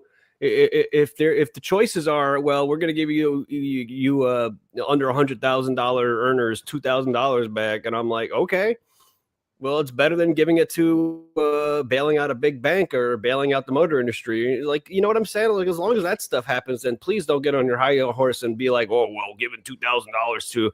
I mean, to me, I'm being given back my money at that point, because, like I said, feel like with they're going to do it inflation, either way, with the though. soft tax, Whether they give us the $2,000 or not, they're still going to give the money to big corporations. So it's like, yes. So I'd rather them give it to us. If the choice is subsidizing a big corporation and giving $2,000 back, they might as well just give it to us. you know, it's hard to argue against that. That's something good to add, and I lost my train of thought. I don't know. Joey was on a good Something one. against Sorry. Joey. Yeah. I know. I didn't want to interrupt him because he was like, I was like, yeah, oh shoot. I don't know. I remember what it was. My not biggest, but one of my huge gripes with this is we're arbitrarily setting the $100,000. Who's too wealthy? Who's got this? You know what I mean? And it's like, I dislike that part of it too, that now we're deciding what's enough money. Like, what if somebody makes that amount of money, but they have other stuff outgoing? Did they get the 2,000? Like, how do we determine each according to his need? I don't know. Maybe we should. Well, they said anyone make it under 100,000. So Yeah, there's and I'm that saying that's like it's kind of pseudo bullshit leftist that talking there's. points. Yeah, that's the whole the rich don't need it type of That's talking. the To rich. me, like nowadays though, when you think about what $100,000, like me growing up, I was like, bro, if I'm making 100,000 a year, I'm like, that's easy, bro. I'm taking like 3 vacations every season, every year, and all that shit. And then now I think about $100,000, and it's like, most people live in areas where that's not enough anymore if you're trying to raise a family. So that's how much inflation has beat us down. Yeah. People don't realize how big Especially the issue of central banking is, man. I don't know how to get it through to people's heads. They think it's just like another cog in the machine. I'm like, dude, that is the apparatus that manifests their corruption. That's why they work so hard to always get central banking systems in all these countries. And that's a little bit of what Jessica and I talked about prior to you joining us there. We talked about how do we convince people like what the proper path is to correct things in this country. How do we convince people? And I basically came down to I don't know, because the people people keep their head in the sand and they just get their news in passing on Facebook and Instagram. They're too busy working their 2-3 jobs. They don't actually give a shit. Well, I do have my a solution solution, is but pretty good. I think I can think of a solution, but I don't think that people on the right / libertarian / conservatives are going to want to do it. Do tell. Because it involves getting your hands a little dirty, and they're not going to want to do it. But my solution would be is look what the left's done. They've infiltrated sports, they've infiltrated music, they've infiltrated the arts, and they've done soft subversive manipulation that way. They realize that normies don't pay attention to the news like that, so they implement their news wherever they can within the interests of the normies. So that's what the right's going to have to start to do.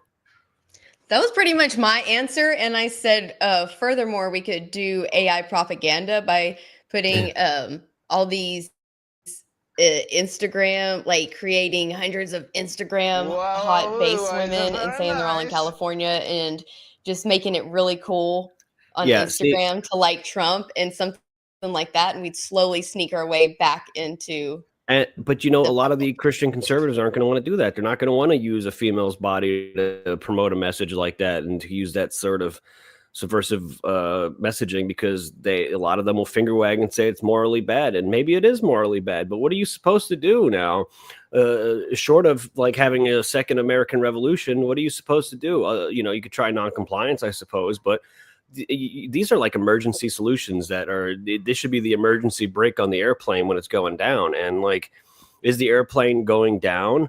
I mean, things are not good, but I wouldn't say the airplane is nosediving into a forest and it's going to blow up when it lands. So until we get to that point, I mean, we have to try whatever we can try. And this is like kind of like what we talked about the last time ABD was on Nightcap, where sometimes these solutions to these problems feel like contradictions. And I think that's what it is. I think the leader of this movement is not going to be a conservative. They're not going to be a Christian, and they're going to use tactics that maybe that Christian conservatives don't necessarily agree with. But it has to be that way. You need to have that one person that is willing to go there to do certain things. And I'm not against the idea of, having hot influencers do that, because you know what, if the populace is going to be manipulated by that, and they're going to be attracted towards that, because they are, it's not just media propaganda that makes people attracted to that type of stuff. They take, this is what I think they learned during MK Ultra. They take what people are inherently drawn to and they amplify it. And that's what they've done with all this. So if they're gonna utilize people's psyches like that and use it against them, then we have to do it. We almost have to do it. We are kind of pigeonholed into doing it. And if we don't do it, then we're just lagging behind. We're playing with sticks and stones, and they're playing with semi-automatic rifles. Well, I mean, you don't have to take it to the most extreme place where they're like wearing string bikinis that say Trump on it. Like, not like that, but just making it cool. Influencers aren't always just like thoughts. It could, But think about that fucking calendar that they did with like. I mean, we could do both, is what I'm saying. Doesn't have to all be. Yeah, but think about that calendar that the Ultra Beer guy did with fucking Ashley Ho Claire and redheaded libertarian, and redheaded libertarian literally just in heels, showing her legs with a pie in her hands, and people were just calling her like a harlot. Like that's the most basic level of what we're talking about here, is having beautiful women essentially using their beauty to promote messages to subliminally get people on our side, because that's what the left does. They implement all their messaging in the things that people enjoy, because they know people aren't going to be watching the news like that. And I here just to pause for a moment. Shitty Gov did send in a $1 Rumble rant. He said, every time I make enough money, something happens to negate it. Like raising minimum wages, stupid ass idea. COVID, fake and gay. Or Biden gets the presidency. They cheated. It's hard to get ahead. And every time I do get ahead, they pull the rug out from under me. And like I keep saying, it's all by design. They do it. All of that is done on purpose. They don't want you to get ahead. They want the country to collapse. And people have asked me, well, why would other Americans want the country to collapse? It's because they think they can rule the rubble when it does. Oh yeah, well you see that attitude with people on the right all the time, like when they're like, who would win a civil war if we got the guns? And I'm like, you guys can't even like win the culture war, and you think you're gonna rule like a warlord, bro? You don't even know who your next door neighbor is because they live so far away, and you're gonna rule like a warlord. Nobody knows who you are. Nobody respects you. Well, and it's not just that. Democrats have numbers. So Republicans might have guns, but Democrats have numbers. And they also have guns, too. Maybe not in the same per capita that the Republicans do, but they do have weapons. And if something were to pop off, it's not like they wouldn't go get weapons if things started popping off. Communication is very important. People don't understand this. The left communicates very well. They know all their dog whistles very well. They know when to not say things. Well, sometimes the foot soldiers don't, but they're just foot soldiers. But they know when to say certain things. They know when not to say certain things. The right can't ever seem to figure that shit out, because the fact of the matter is the factions on the right are just as polarizing as the ones on the left. I mean, you're not going to get the modern live and let live, America first, Republican to agree with the go back to the old ways, national Christian conservatism. Like there's a big split there. And it's like, we can try to make an alliance, but then we're going to get down to these situations where it's like, well, what do we do? What tactics do we do? How do we get the culture back? There's such a confusing split on the right, though, because when you see these video games neuter the size of women's breasts, like they've done in Mortal Kombat, if you play Mortal Kombat 9, you play Mortal Kombat 11, you'll see how Katana's boobs have shrunk massively. And there's people on the right that are just like, let women be hot in video games again. And then there are like some of the overtly Christian types that are just like, we don't need to have this in video games. And it's like, there's such a disconnect there. There is a faction of people that don't mind women being hot and doing this type of stuff.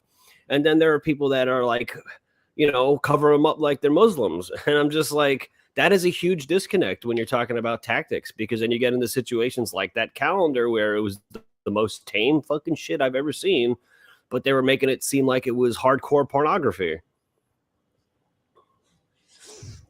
Yeah, just to add to that, it's like the infighting. I just sent it to Tyler. Ted Cruz going after Tucker. Is that what we need? Is that what we need right now? Is that bringing party unity or is that solving over anything? the Nick because Fuentes we are stuff? literally, yeah. Probably. I think, what was that? I can't remember. But yeah, the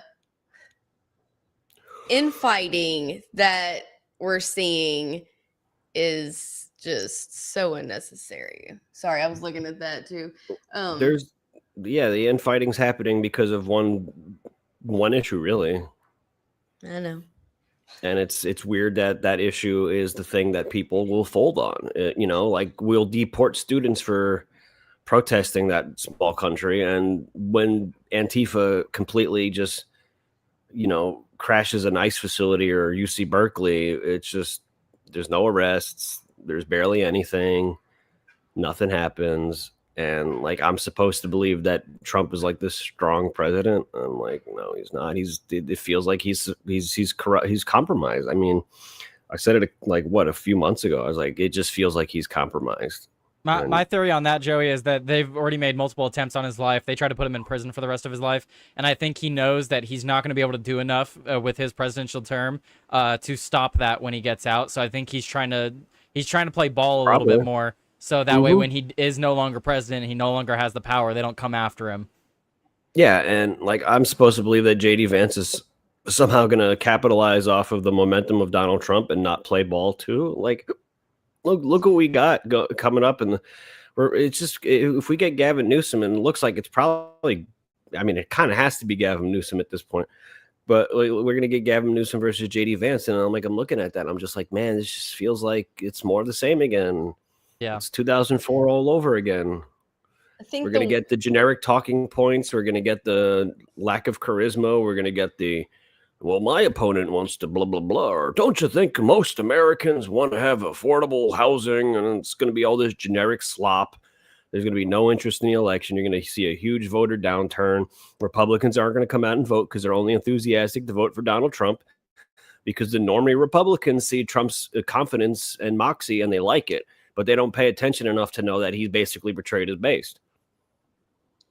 I think this is just the nature of having any two-party system. You're going to need to have a leader at the top that is not only someone that the different citizens look up to and love, and like you were saying, how they'll just fawn over him. You have to have someone that's going to unite the entire party, all the different factions of it, if not to appease every single person on every single issue.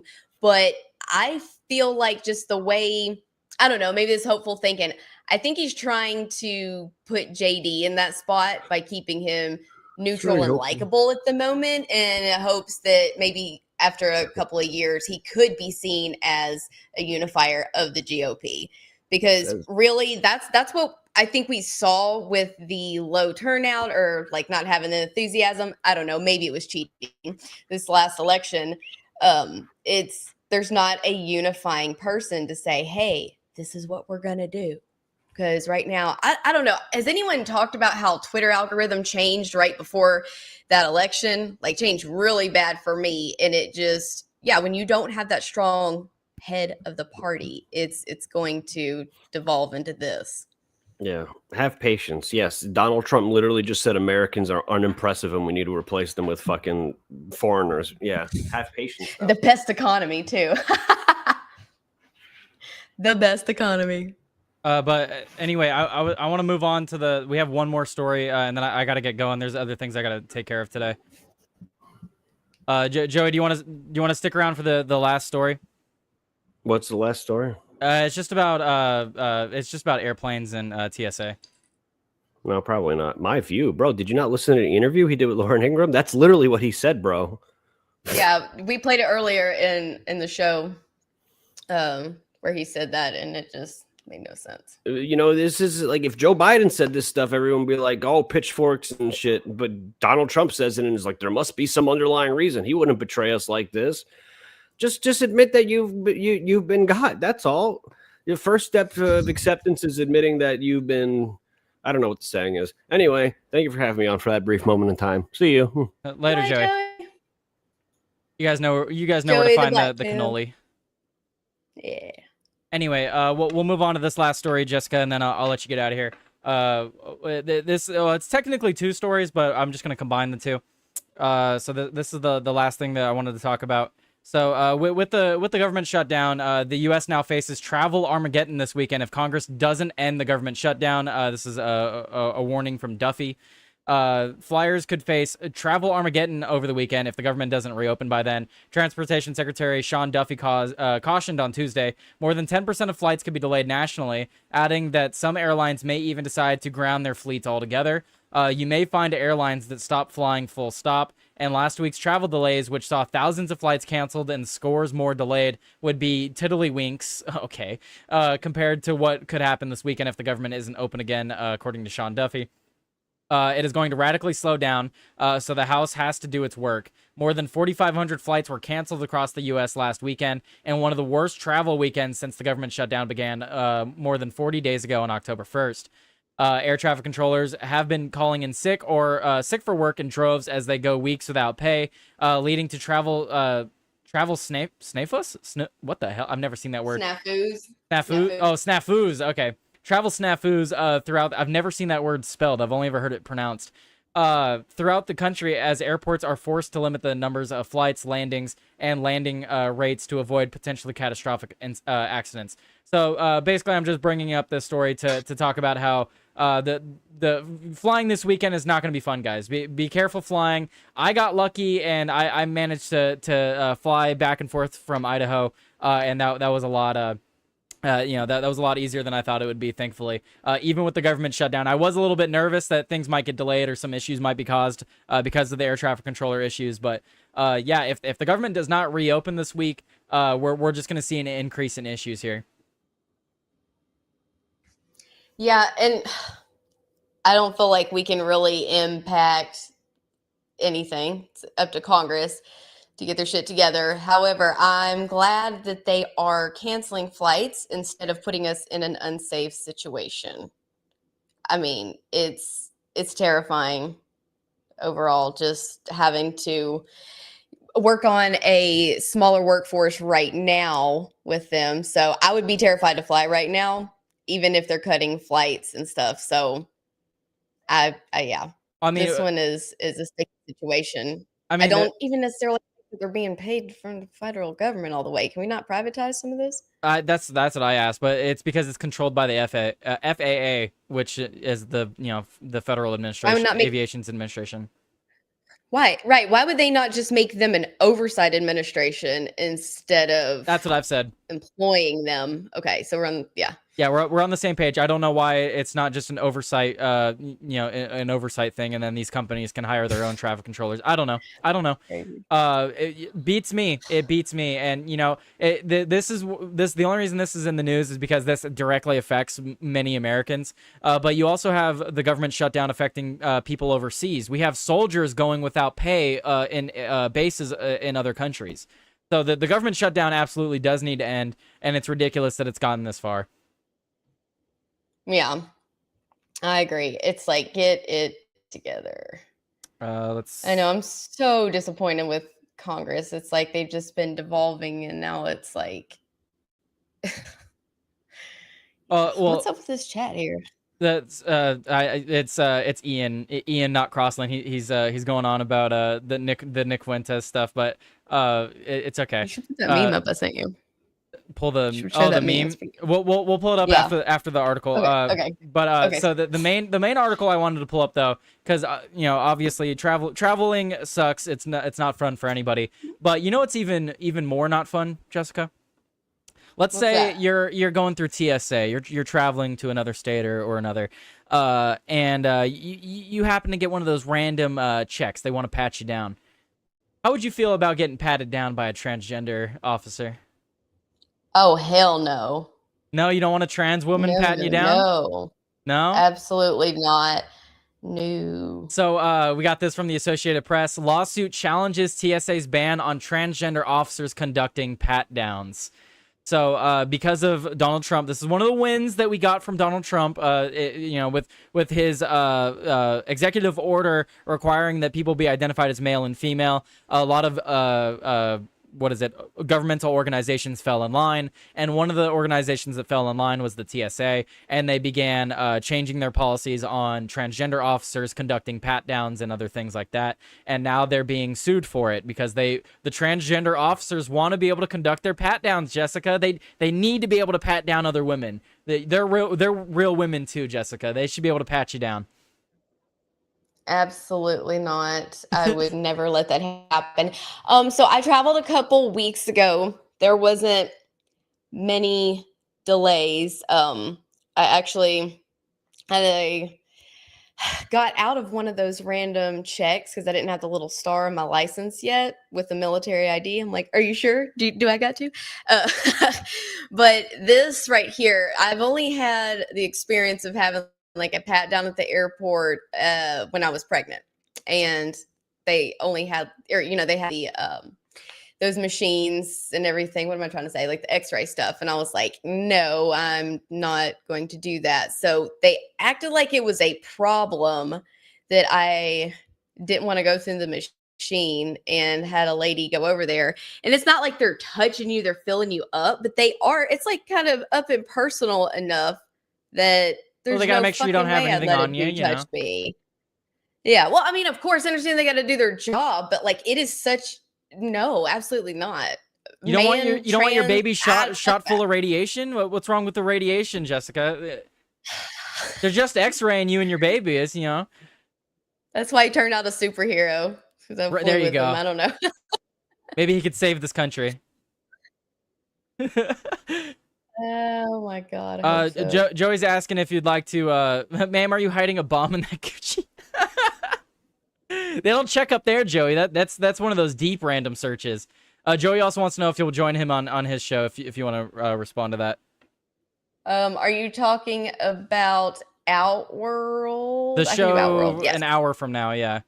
Yes, I will come on there. Okay, well there you go, Joey. As long as everybody here goes to my YouTube and subscribes, because I'm dangerously close to 300. Okay, I know I'm go trying to ahead. get to 500. I'm like 20 off from 500. I'm trying to get people to go there too. I'm gonna show your stuff at the end. Don't worry. Tell everyone to go over there. But so it says here, a Virginia transportation officer is accusing the U.S. Department of Homeland Security for sex discrimination over a policy that bars transgender officers from performing security screening pat-downs, according to a federal lawsuit. The Transportation Security Administration, which operates under the DHS, enacted the policy in February to comply with President Donald Trump's executive order declaring two unchangeable sexes, male and female. According to the internal documents explaining the policy change that the Associated Press obtained from the independent sources, including two current and former TSA workers. Quote, transgender officers will no longer engage in pat-down duties, which are conducted based on both the traveler's and officer's biological sex. In addition, transgender officers will no longer serve as a TSA-required witness when a traveler elects to have a pat-down conducted in a private screening area.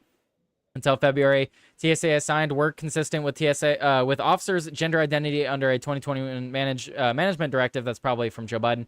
The agency told the Associated Press it rescinded that directive to comply with Trump's January 20th executive order. Although transgender officers shall continue to be eligible to perform all other security screening functions consistent with their certifications and must attend all required training, they will not be allowed to demonstrate how to conduct pat-downs as part of their training or while training others, according to the internal documents. A transgender officer at Dulles International Airport, Danielle Mittereder, okay, I don't know how to say that last name, alleges in her lawsuit filed Friday that the new policy, which also bars her from using TSA facility restrooms that align with her gender identity, violates civil rights law. No, it doesn't. I don't think it does. You don't have a right to enter the opposite sex's bathroom. You don't have the right to do that. Right.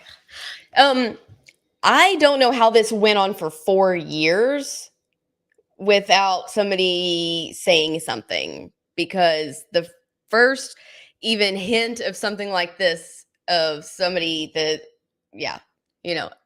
is going to be patting me down, then I would have made them famous, as in reporting it and being like, this isn't okay. Does everyone else know this is going on? How many have been assaulted by this dude pretending to be a woman? I don't know. I mean, I certainly wouldn't feel okay with someone's sexual kink being worn at work and then they pat me down, you know? Yeah. That's what the majority of it is. That the majority of transgender people have a sexual affliction where they get aroused by other people seeing them as the opposite sex. So I'm sorry, I don't want to be involved in that. There are a small number of transgender people that they have body dysmorphia and they feel like they're more comfortable in women's clothing or men's clothing, depending on the sex. Still, even if that is the case, I don't want to be felt up by you. I'm sorry. Yeah. I hardly want to be felt up by just a regular person. I don't want to be felt up by someone who's confused about who they are. I'm sorry. Yeah. Let's see. So a transgender officer at the Dulles International Airport, we already read that part, but quote, solely because she is transgender, TSA now prohibits plaintiff from conducting core functions of her job, impedes her advancement to higher level positions and specialized certifications, excludes her from TSA controlled facilities, and subjects her to identity to unwanted and undue scrutiny each workday. Well, I have a solution to that. Just identify with your biological sex. Like I Yeah. understand what's so difficult with Or these like people. maybe it's not the right workplace for you. And I don't know, my views on transgenderism I think are pretty simple as far as like I'm not in the business of judging people unnecessarily when they're not interfering with stuff. I do feel like it's a mental disorder we're treating with surgery, and that needs to be, looked we at first and foremost with transgender. we don't treat anorexia with liposuction, Exactly.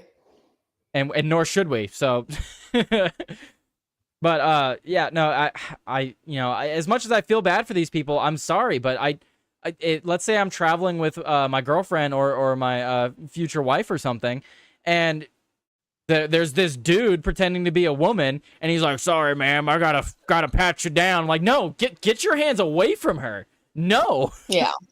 Not okay. not okay.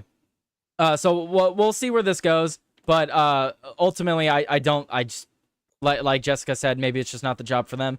But again, it's not like they're being removed from their job. They're just saying, all right, you're no longer allowed to perform these functions of the job. You can still go and work the like baggage claim area. You can still go and work like the X-ray screening stuff. Like depending on your qualifications, you can still go and work these areas. All we're saying is that you're not allowed to pat down passengers. Right. Very true. That's like they were trying to be reasonable and saying, okay, we'll just make some accommodations. And yeah, it's never enough.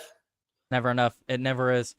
Anyway, do you have any final thoughts on the topic before we wrap things up here? I got to get going. We went an hour longer than I expected to, but it's fine because we had a great conversation. I thought you normally did 2 hours because you kept going. So I was like, okay, but yeah. Cool. No, I try to do an hour, but the show often goes well over an hour just because I talk too much and I always have good conversations with guests. So I'm sorry if I kept you a little longer than expected, but you said you expected 2 hours, so. Well, I wasn't sure, but I was like, I should have asked. I guess I'm along for the ride now. So Yeah, well, I'm glad you came along for the ride. We'll have to have you on again in the future. Any closing thoughts or final statements?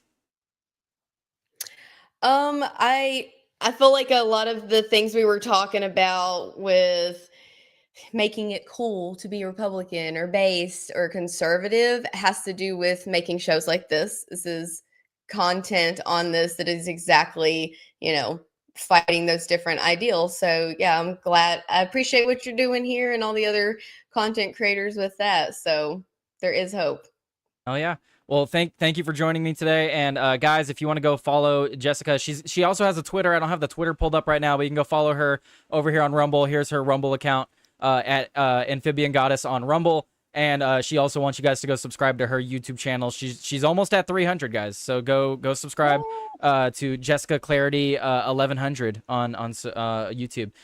I found another channel that is just Jessica Clarity. What's the difference? That's another channel that I uploaded some of my mentors teaching on. So it's his full video series on there, which he's used to travel and speak on different people. It's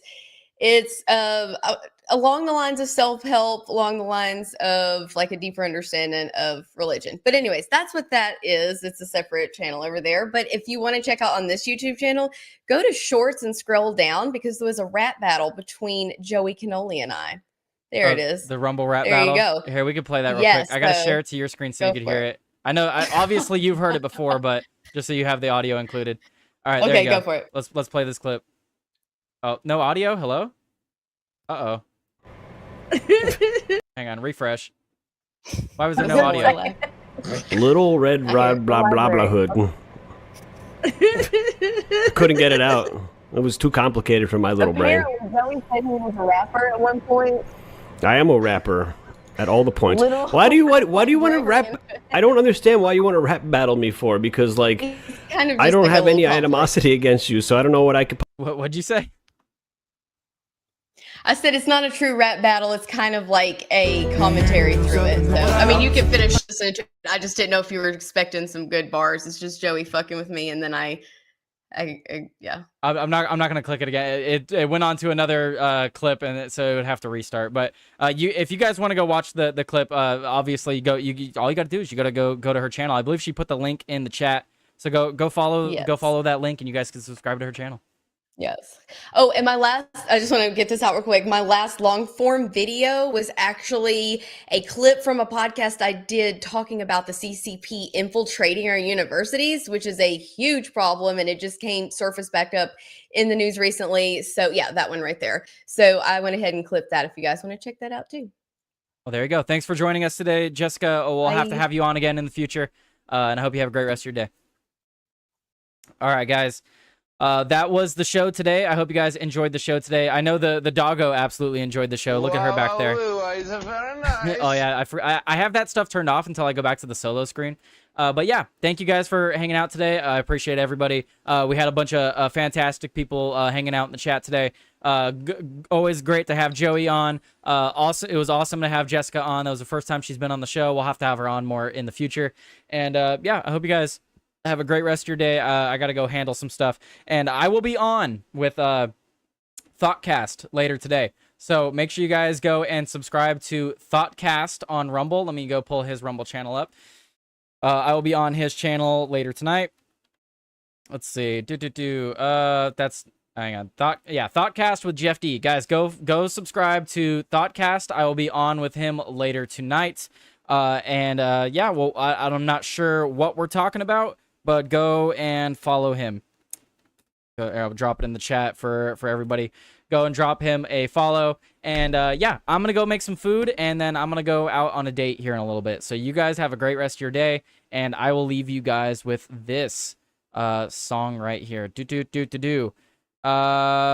We haven't done Truth and Shadows in a while, so we're gonna play Truth and Shadows. You guys have a great day, and I will see all of you tomorrow. Later, everybody. Thanks for hanging out.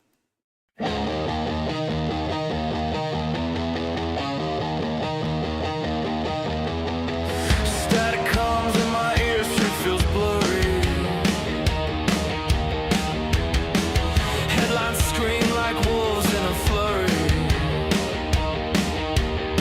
Who's the liar? Who's the thief? Who's the saint in disguise? Tell me, Tyler, are you dodging the knives? Left, right, both wrong. Truth's been gone too long.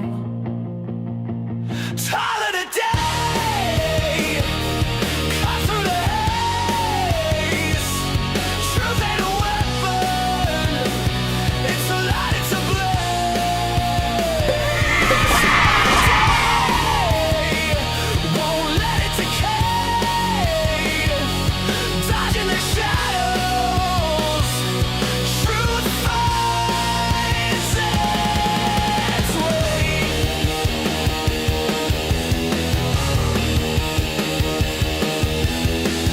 Ink drips, red facts bleed on a paper. Voices crack, truths lost in the vapor.